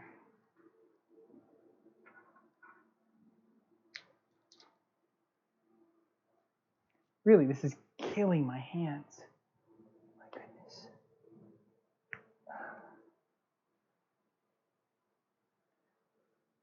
Well, speaking of thumbs up, thumbs down, if you guys enjoy the stream, you should thumb up it.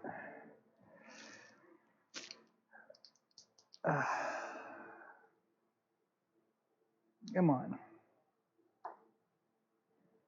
Get in there. Put some zips on that in a little bit.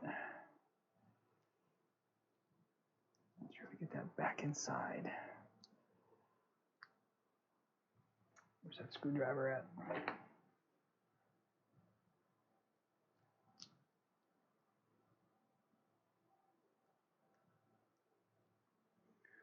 Perfect.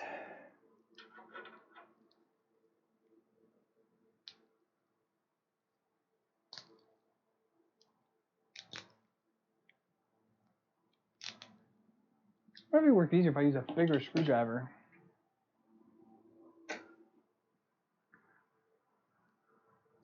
Try and guide the cables in.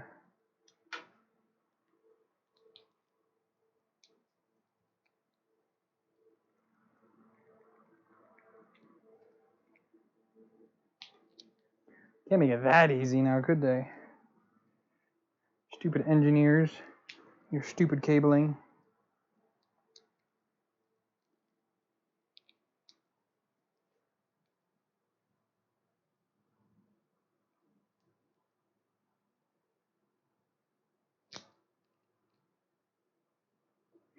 Aaron.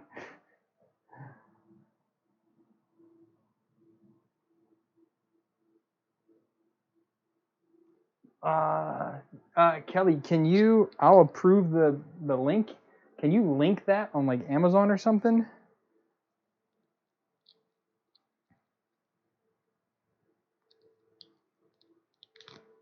That sounds like a tool I need to add to my arsenal. All right, we are more than halfway done on these cables here.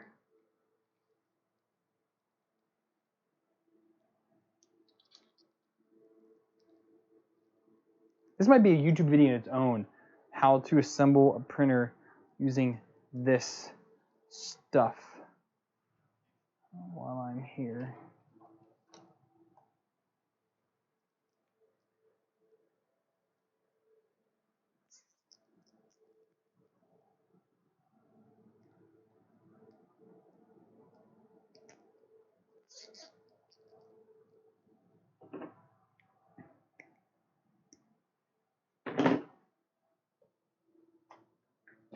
Oh, excuse me.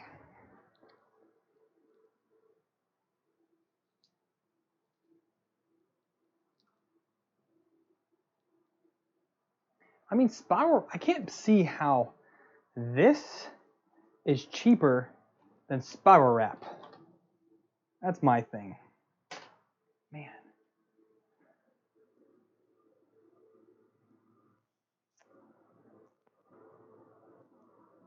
Oh, of course I just missed and wasted a zip tie.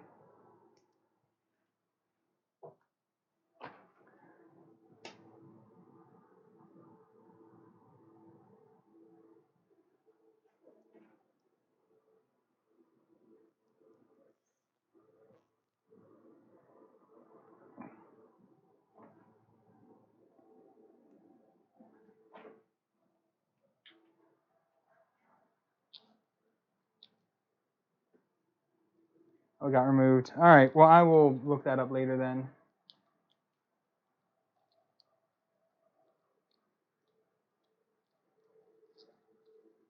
Because all I'm going to do is have tool envy. If I go and look at it now and be like, oh my god, that's so cool, that's exactly what I wanted to do. I don't know why I did that in a weird Kermit the Frog voice, but hey, here we are.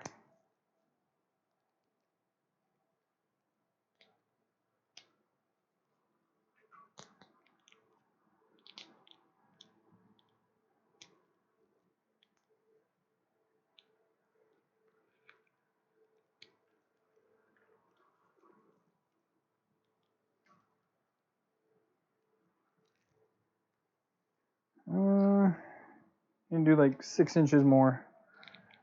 Once I get down to that enclosure, it's done. It's dead to me at that point.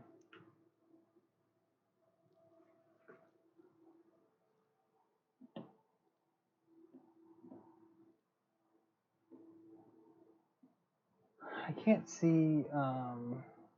It automatically removes it, Kevin. It doesn't even give me a chance to approve it. So that's kind of the suck of it.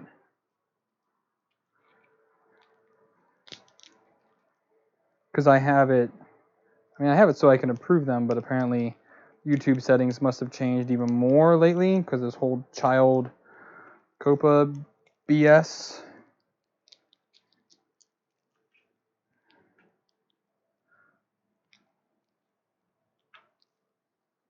Which COPA doesn't have me worried, but it has me a little bit worried.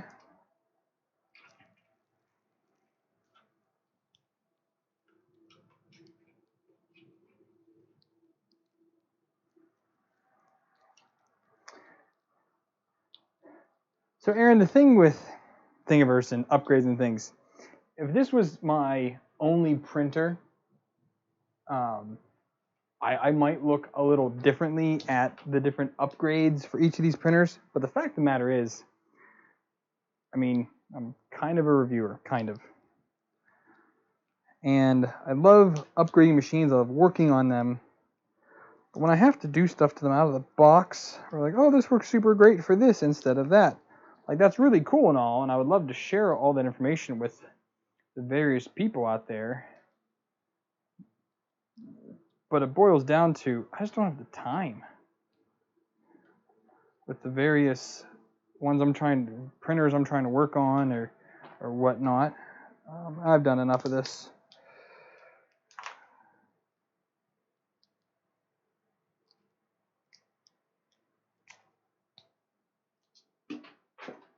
Be gone with you. Evil spirit.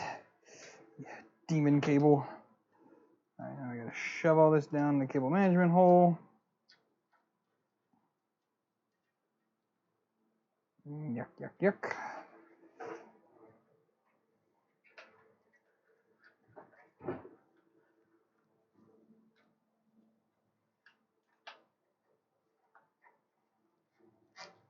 I mean, for clean printer, you gotta be kidding me. Son of a gun! I missed an entire cable.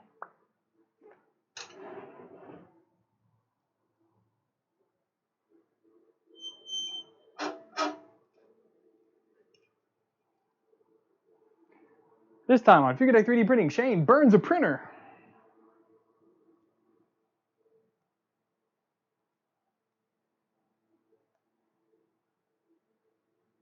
I just spent like 10 minutes doing all of that. And a whole other cable needs to go.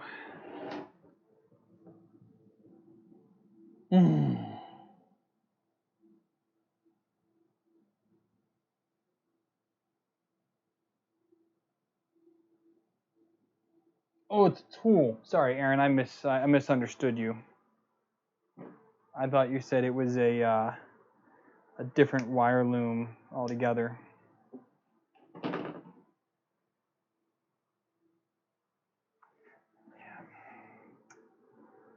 Yep.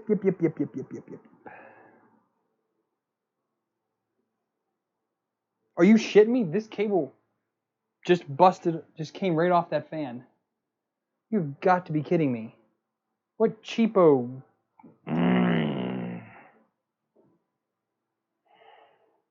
Now I'm pissed. Because now I got to take that fan apart, repair that fan. I literally didn't even do anything. Whoop, that was obviously not very tight, Shane. Oh, this is not my night. That's what I get for trying to stream. Yeah, so this fan cable completely just busted right off at the hilt. So I'm going to try and repair it.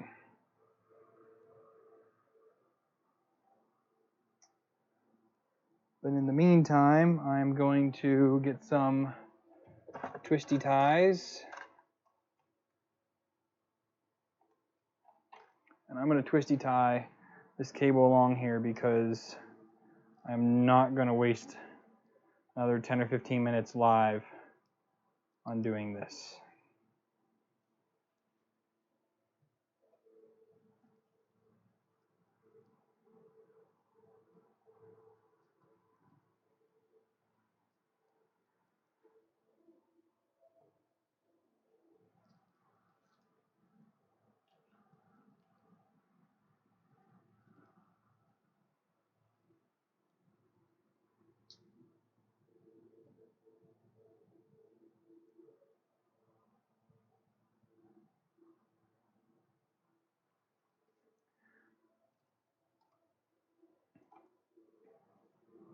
Thanks, Kevin. I'm definitely going to check that out tonight if I don't literally burn this thing to the ground.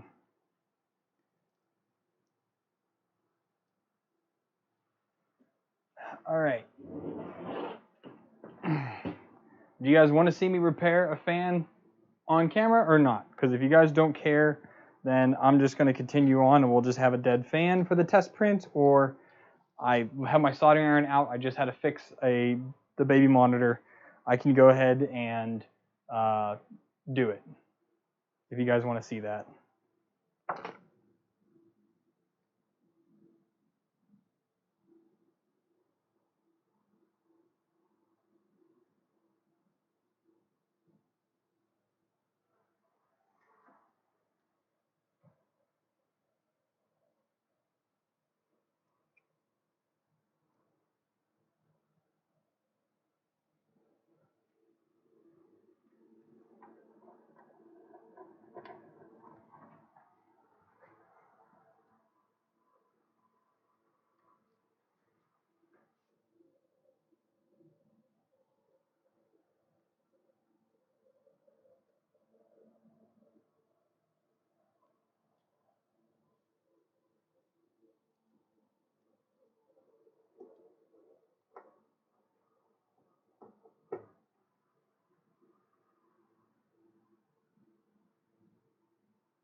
Yeah, it's a 4010.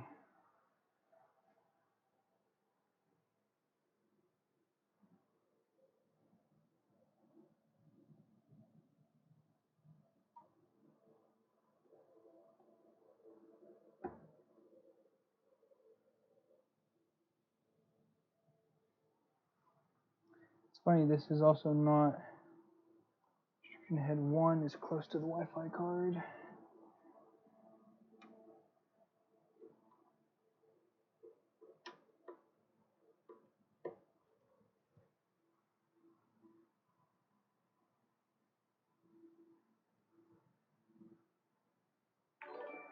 I mean, I'm not going to. I'm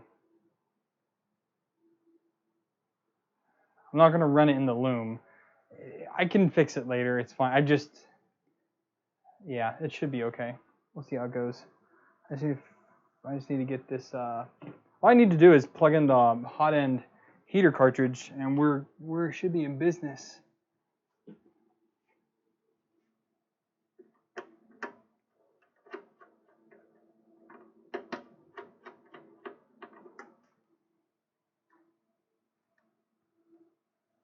I'm not going to seal the bottom up yet.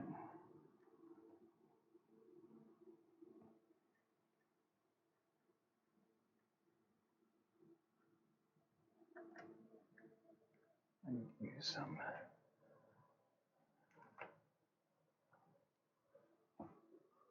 Where did those pliers go that I had?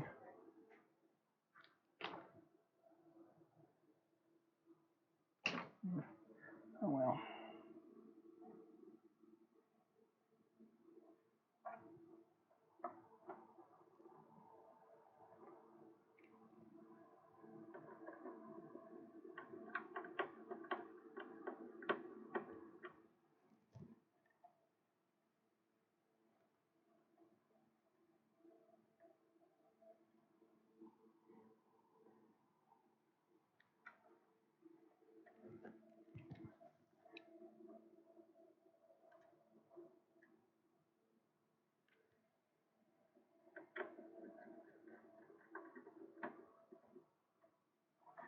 Okay. Well, with that being that, oh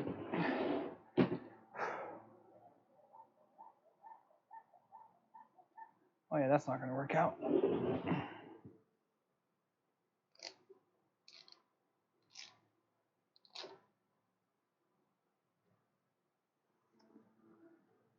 Let's clean this bed off real quick, and then we'll get the print mat put on it. Oh, they're up there, of course. Sapphire Pro print mat. Let's get a little bit of, where's my Windex at?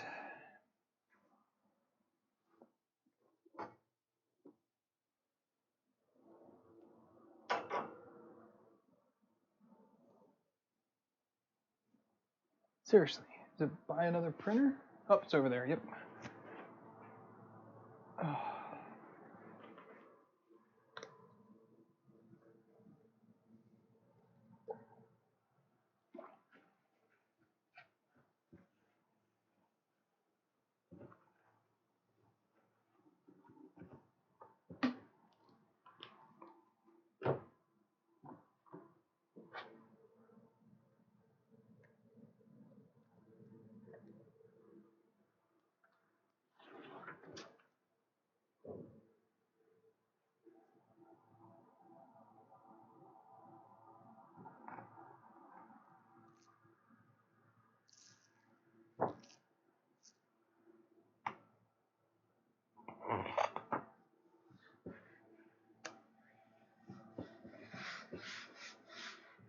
Like a boss.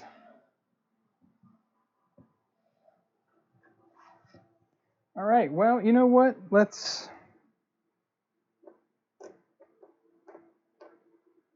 see what happens.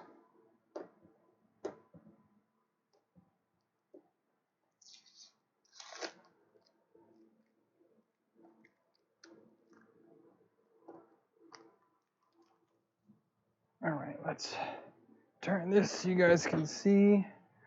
Let's get the zip ties put away. Let's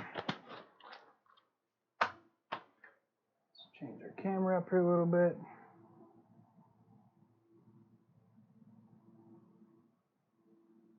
Looks to be in focus.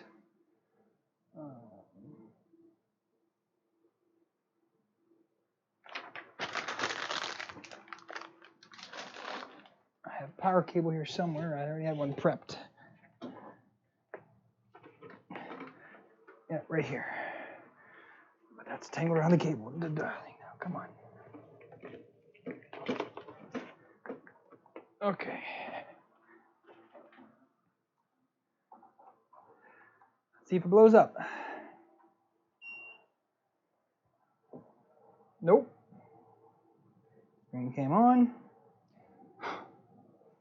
there's that. I wonder if I should, well, for this first print, it's not going to matter. Just debating on if I need to prop it up, but for one print, it should be all right. Let's go to settings. Ooh.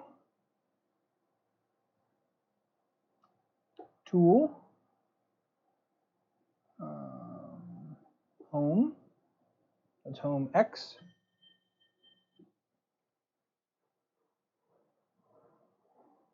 Slow move of the X.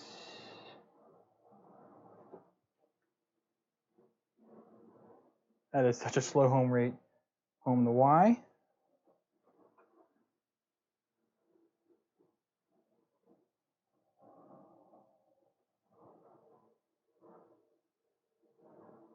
That's correct. And let's home Z.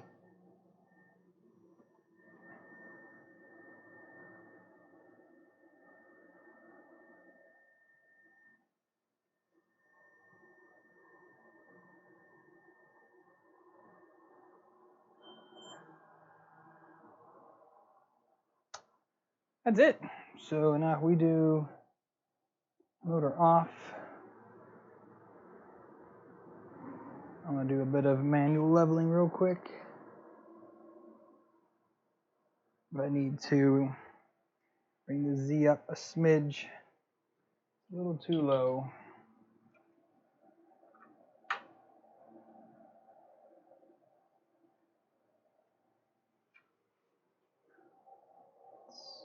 Home all.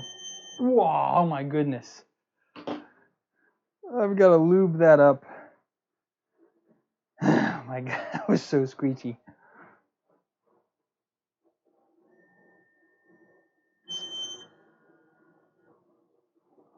Turn the motor off.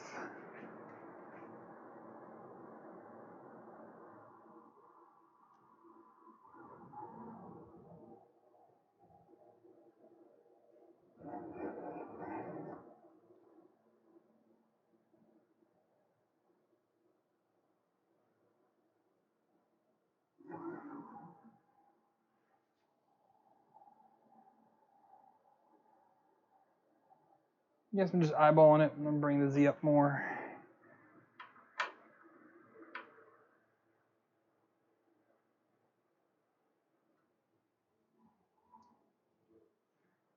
Home all.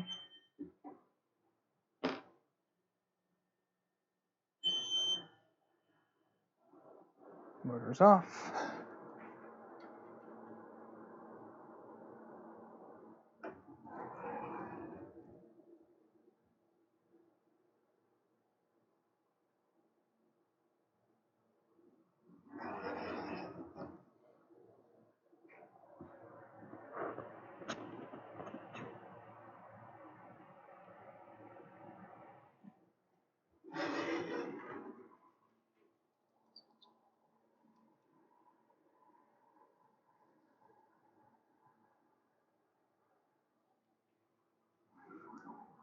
Yes, I eyeball my level.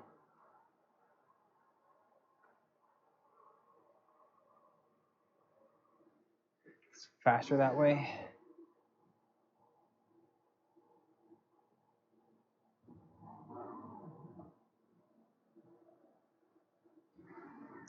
All right, well, let's see what came on this SD card here.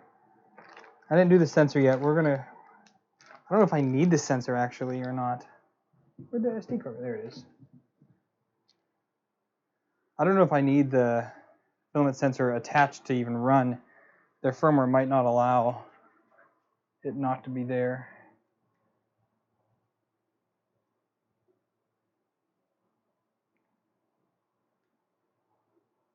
Okay, SD card in. Let's go back, printing. No files found.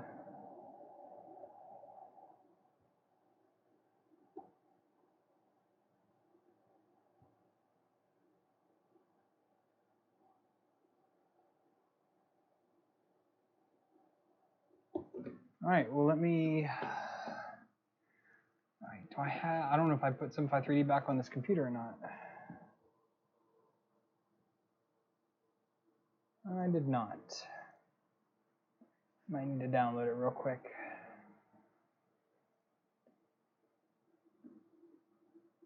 Yep, let's download Sapphire 3D real quick.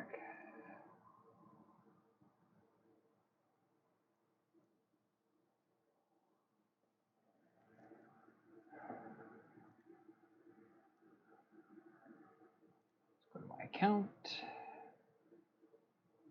Log in. Download software installer. The Windows software. Sorry, let's take a second. There's nowhere to mount the card at. Let me power off, power back on. Honestly, if you have to mount the card in a modern printer, I'm pretty stupid. I hate printers that don't detect. Yeah, no files on there.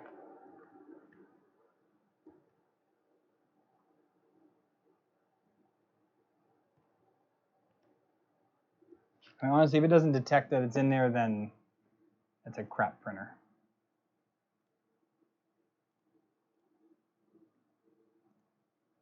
No, I don't want to buy WinRAR.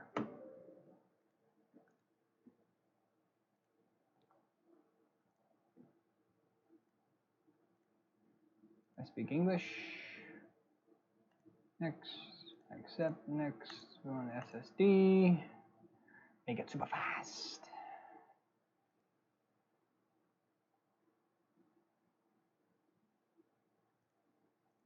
Launch. What's my username?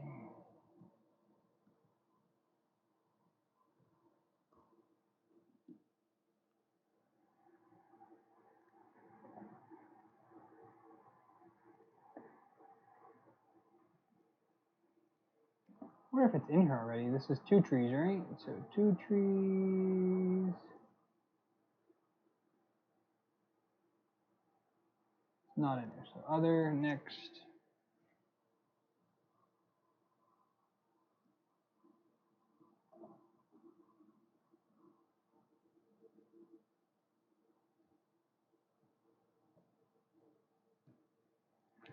This is a Cartesian. Marlin, baud rate's fine. So it's 235, 235, 235, 0.4, home extruder, heated bed, next, finish. I really do not want to make a profile live on here, so let's do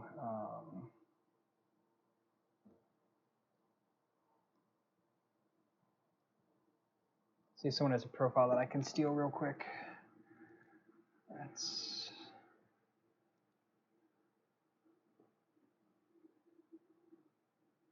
also look at Facebook.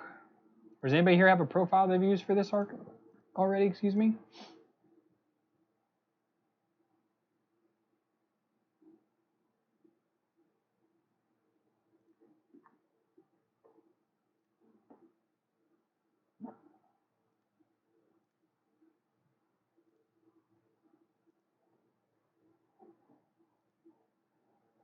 What wife? You didn't?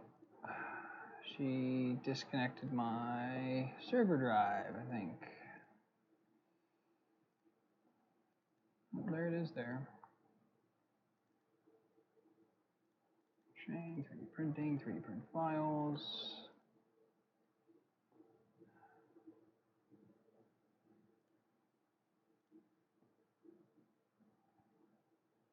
Test stuff. Where's Benchy at? 3D Benchy.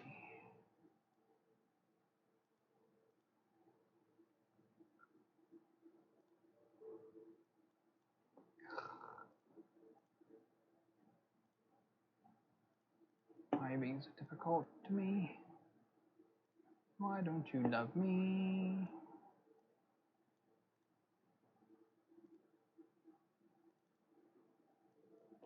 Okay. Got that loaded in. Let's add the process. We're going to do PLA. We're going to do it at 205 just for kicks. No support, rectilinear infill at 20%. I don't know if this is going to under extrude or not, so we're just going to have to see how it goes.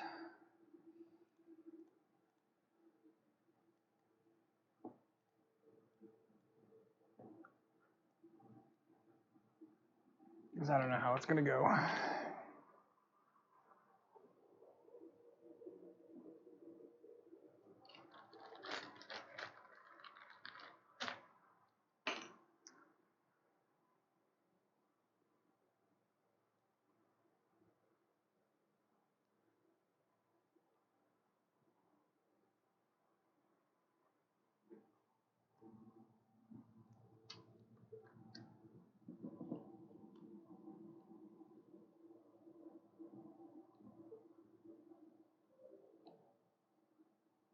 Yeah, this thing is super empty. I don't know if there's supposed to be test files on it or not, but there's definitely not on mine.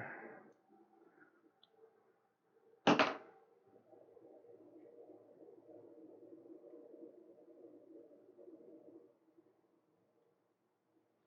get this filament loaded.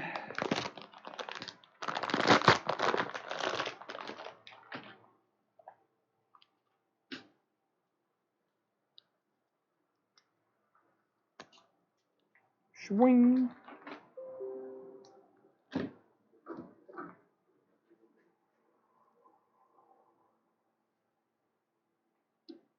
Oh, didn't they have a little piece of PTFE tubing for...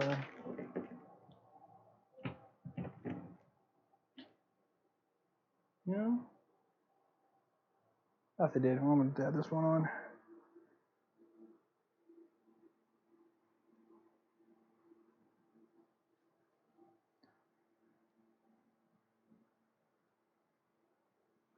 I think there's a filament thing in here. Tools, filament, load. Oh, it's going to heat up now. All right.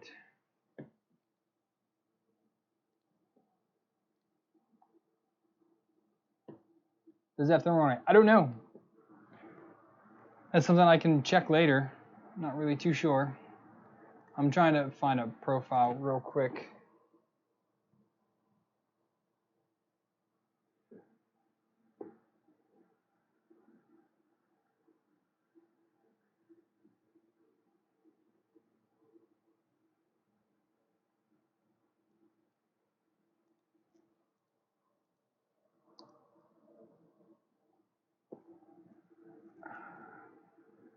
And I'm also not seeing a Facebook group for this.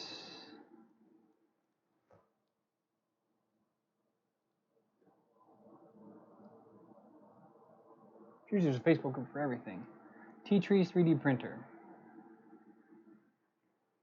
That's the only group there is, and that's a page. I want groups. Show me groups.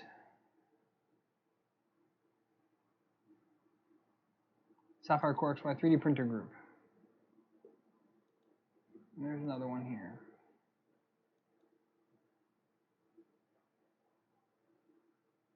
There's 390 people. There are not many people that use this printer. Holy cow. 390, and this one has, I don't know how many.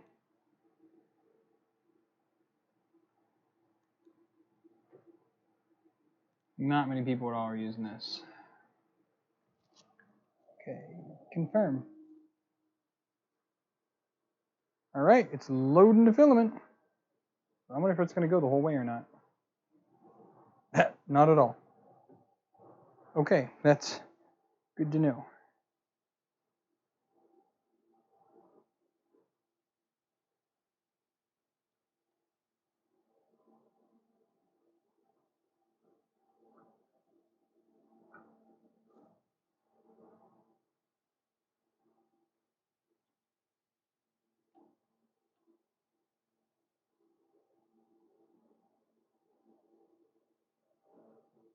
Oh, it's there. Let's load again. Confirm. There it is. Happy day.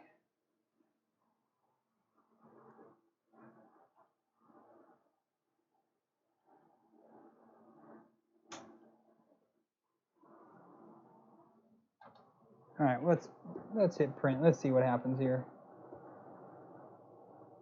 3D bench sheet confirm.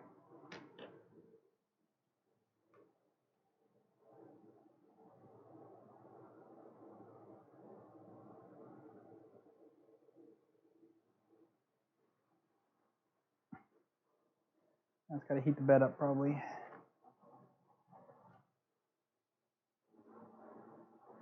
What's interesting is their GUI is like identical or very, very similar to the, what's that one?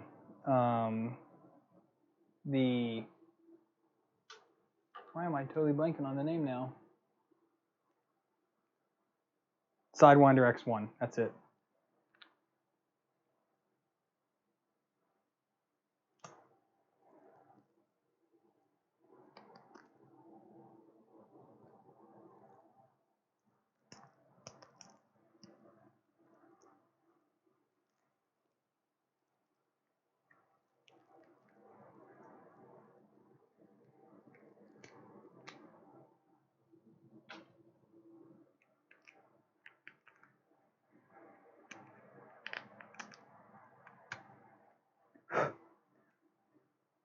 Well, it didn't come out perfect because I didn't purge enough. But for those of you following on social media, I have my little, this is Yoda's hat for an ornament in 2 colors. I was able to get it taken apart in Mesh Mixer, but did not come out perfect. That's okay. I can work on my purges, a little bit more on that, and that MMU is giving me issues right now.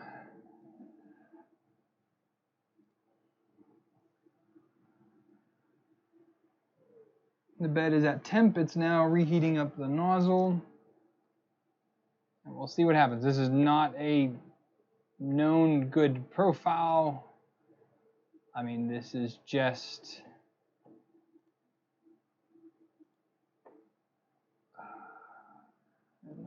I don't know if anybody's going to prove me in those right now either.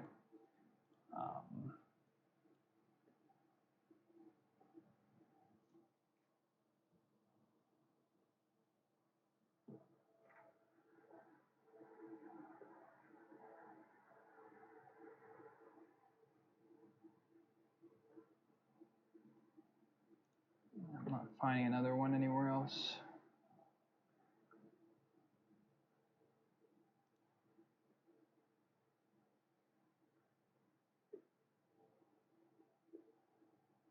Well, somebody is here, so let's download this one. There's one in Thingiverse. See if this one works. We're just waiting for it to finish heating up, which it's almost there.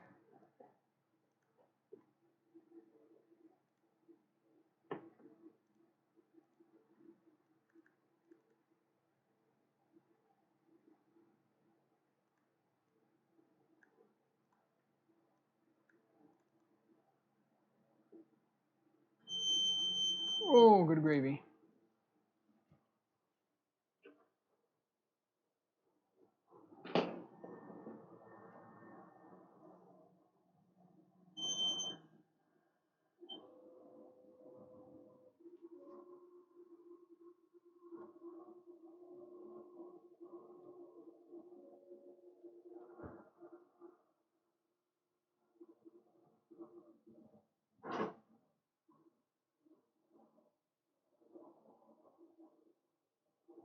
Well, it's quiet.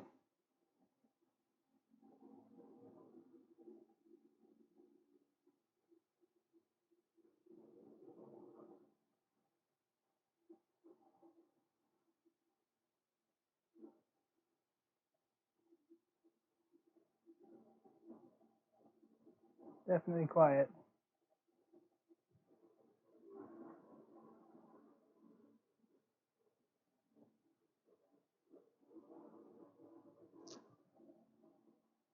I mean, this first layer is not going to be great just because, again, I'm just Kind of did a quick dirty level on it.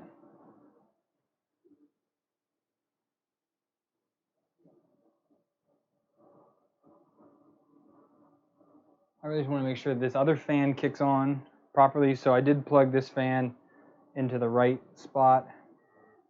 I also make sure my belt tensions are okay here. Oh yeah, that's something to be desired right there. I also have no idea if my currents are correct in the bottom. Like I've done 0 tuning on this, which I was hoping didn't have to do any tuning.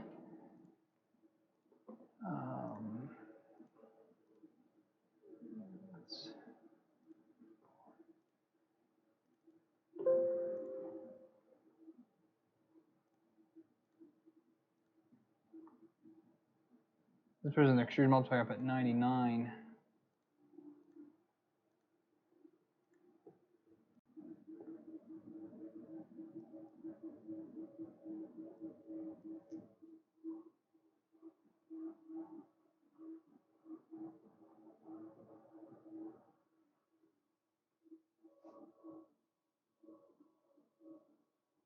The acceleration is a little bit weird because it's not a very smooth back and forth.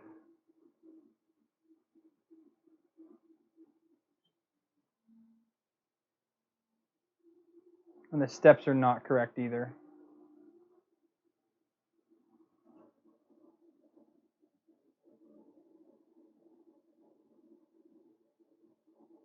There's something off on it.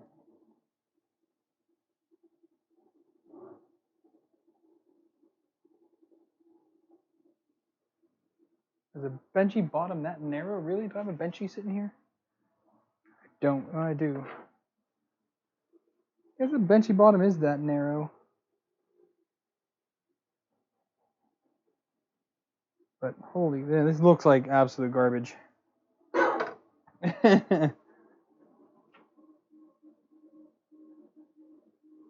Well, this fan did come on, so at least we know that that part is correct.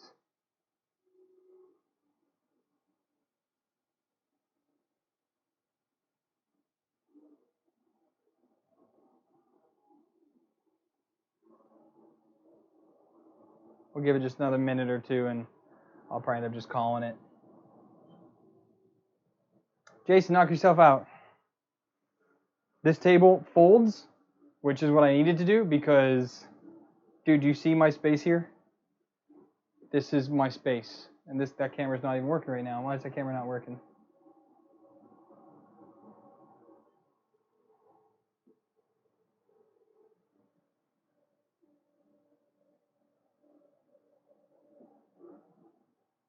Let's remove that. Yep. Let's add it back in.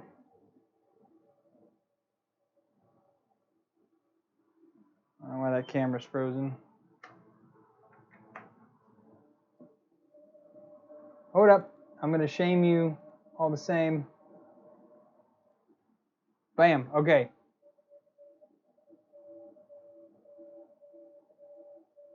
Okay, so I can touch both racks of where my printers are. That's how small this room is. This table is 90% of the time down because it folds flat and it folds in half, and I can tuck it away to the side and I can actually have space in my office. So I appreciate it, but everybody comments about it, and it's kind of annoying just because I have a small space. So suck it up.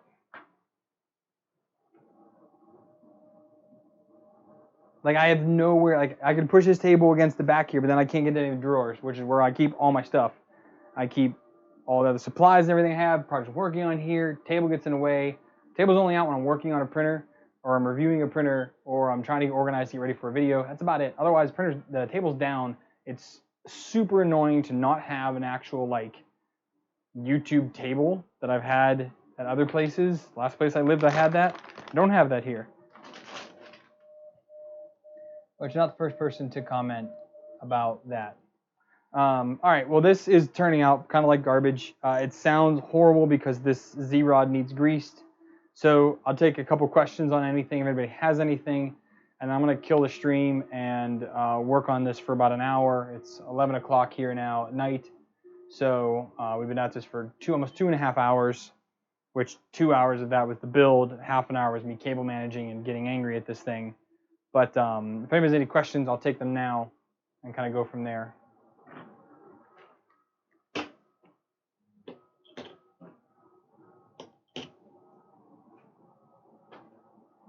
I also do need a snack because I am hungry.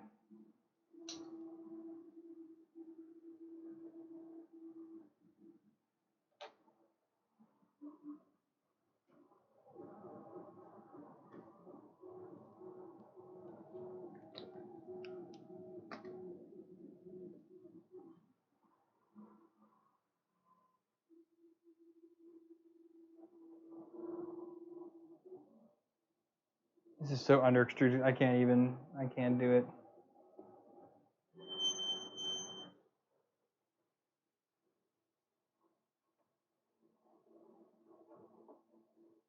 This looks so bad.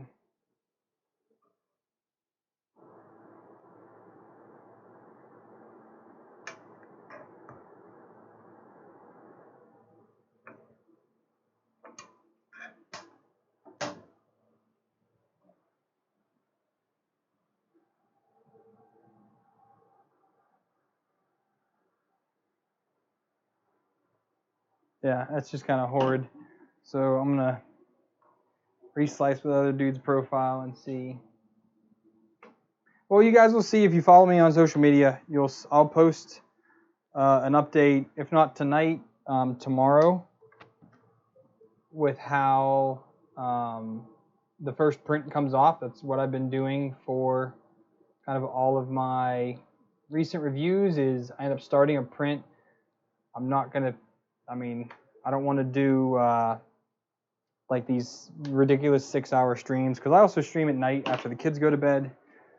I'm not like some of these other folks that stream for like 6 hours. That's just not me. I'm sorry. Let's print this benchy again. But yeah, I'll definitely let you guys know if you follow me on social media, Instagram, Twitter. You'll see the update for this on how the first official print comes out once I can get this thing kind of tuned a little bit. I think I just got some MK10 heater socks, so I'm going to put a heater sock on this tonight. I'm going to repair the fan tonight, hopefully run this cable tonight, and see how that goes. Hey Tom, you're super late, dude. My plans for the channel in 2020. So I don't really do, I don't know if people are going to like this or not, because I don't know if people like this about me or not. I don't know. I don't really get a printer, print a bunch of models with it, and do a review in like a week. That's just not what I do. I mean, I usually use a printer for 6-8 months before I even think about doing a review about it. Personal preference. But that is not helping my YouTube growth at all. So I'm going to try, is from the day I stream for the next month, try to exclusively use that printer for certain projects and things, and then within a month do a review of it. The other problem with that is that printers like the A10, the Ender 3 change so much. Oh my God, I gotta get that greased.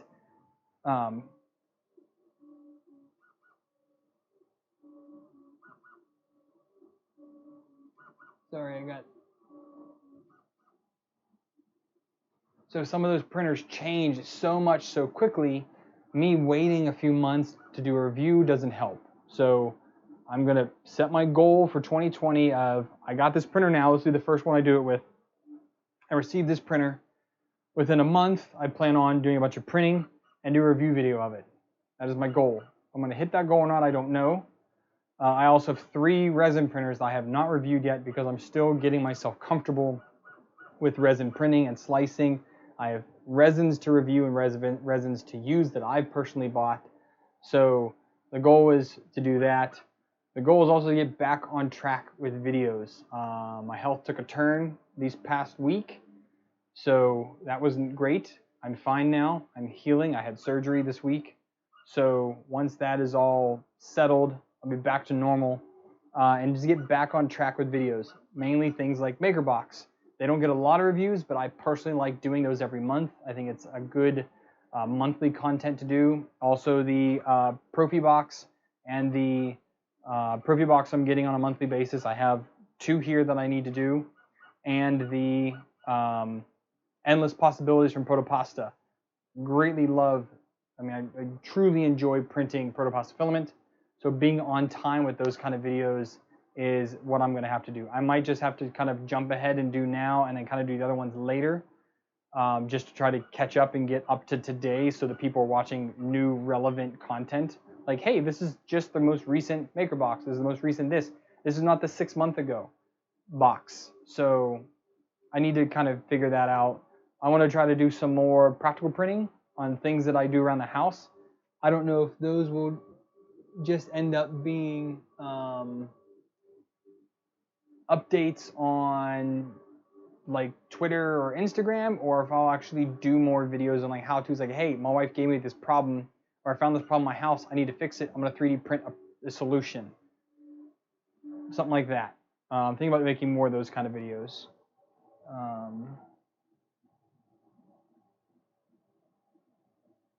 Oh, thanks for hanging out, Jason.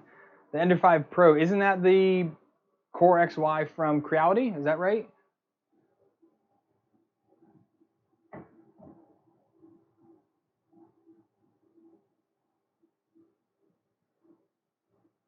Yeah, Twitter, I'm at Fuginator on Twitter, Instagram.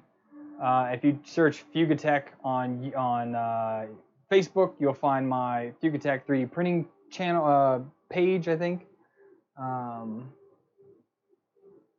So yeah, those are my main goals for 2020 for me. I think 2019 was pretty slow. Things came up. Work here is way busier than it was in my last place. So that's why I haven't really done anything in the past month and a half, just because I'm busy with work. And when I get done with work, the last thing I want to do is come here and talk to a camera or edit a video for 3 hours a night. I've been hanging out with the family and playing video games because that is mind-numbing and does not require any brain power of mine. I have been 3D printing in the background, doing things. I've made stuff for the holidays. These are paper cutters for a bunch of friends that I've made dozens of them for. I have some left over here still. I've been printing things, lithophanes for friends. I did a whole 3D printing expo at work for people that were interested in 3D printing. I gave away a bunch of holiday stuff there. So I am doing things in the background, just nothing for YouTube. I just have not had the brain power to sit down and edit, which is the bane of any creator. There's very few creators like, oh, I love editing. No, it's mind-numbing. It takes a lot of time to do it properly. Even though I'm not a great editor, it just takes a lot of time. And again, once I get the kids down to bed come 8 o'clock at night, I don't really want to do a lot of work. So I'm hoping here in the future I'm going to be able to get a little more time on my hands, but we'll end up seeing what happens. George, I do IT work. And I am one of our supervisors of my section, so I end up running all of the projects, and I plan all the projects, and usually things are usually planned out about 6 to 8 months in advance, so it takes a lot of prep work. On vacations, I'm posted overseas. A lot of people know I am overseas now. I'm American, but I work overseas. I've been overseas for 12 years. If you're a patron, you know a lot more about me. I talk about my personal life and what I do for a living, a little bit more detail on my Patreon page in the after show videos that I do. But basically, I'm an IT pro, so I'm on a computer all day long. And when I come home, last thing I want to do is more work. I like to just play. So I play playing video games, hang out with the family.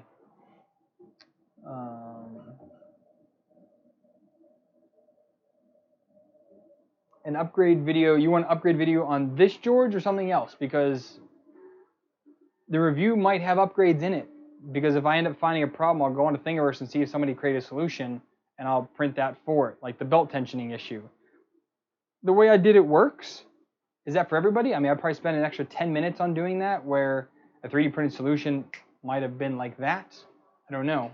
So, Is this printer running that locked firmware? I have no idea if it's running locked firmware. I won't know until I try to load my own. I do have a Thingiverse page here that I got the profile that's printing right now from, and they have a firmware on here. They also have stepper drivers for it. This is from Bad Creations. I think he has a firmware in here.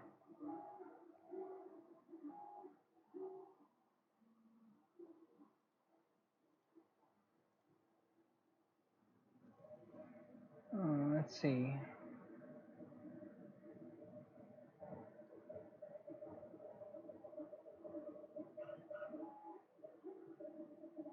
Yeah, he changed Excel jerk, a couple of things he changed. So there's another firmware in here. I don't know. It shouldn't be locked. No one's really doing locked firmwares, except for the expensive printers.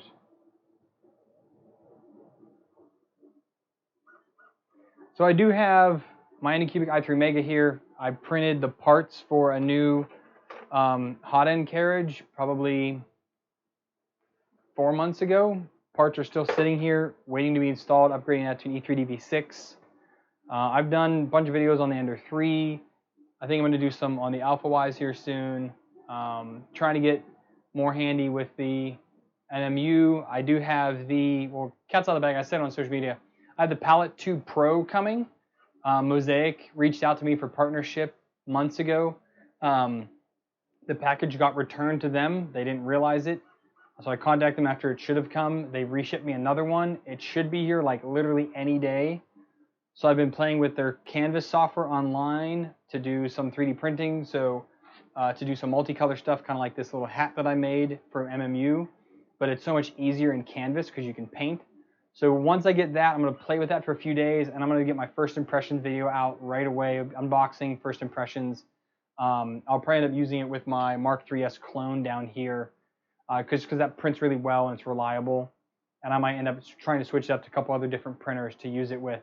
But I'm super excited about the Palette 2 Pro and being able to do multicolor on literally any printer I want. Just hook it up to it and let it run, assuming I have a good profile for it.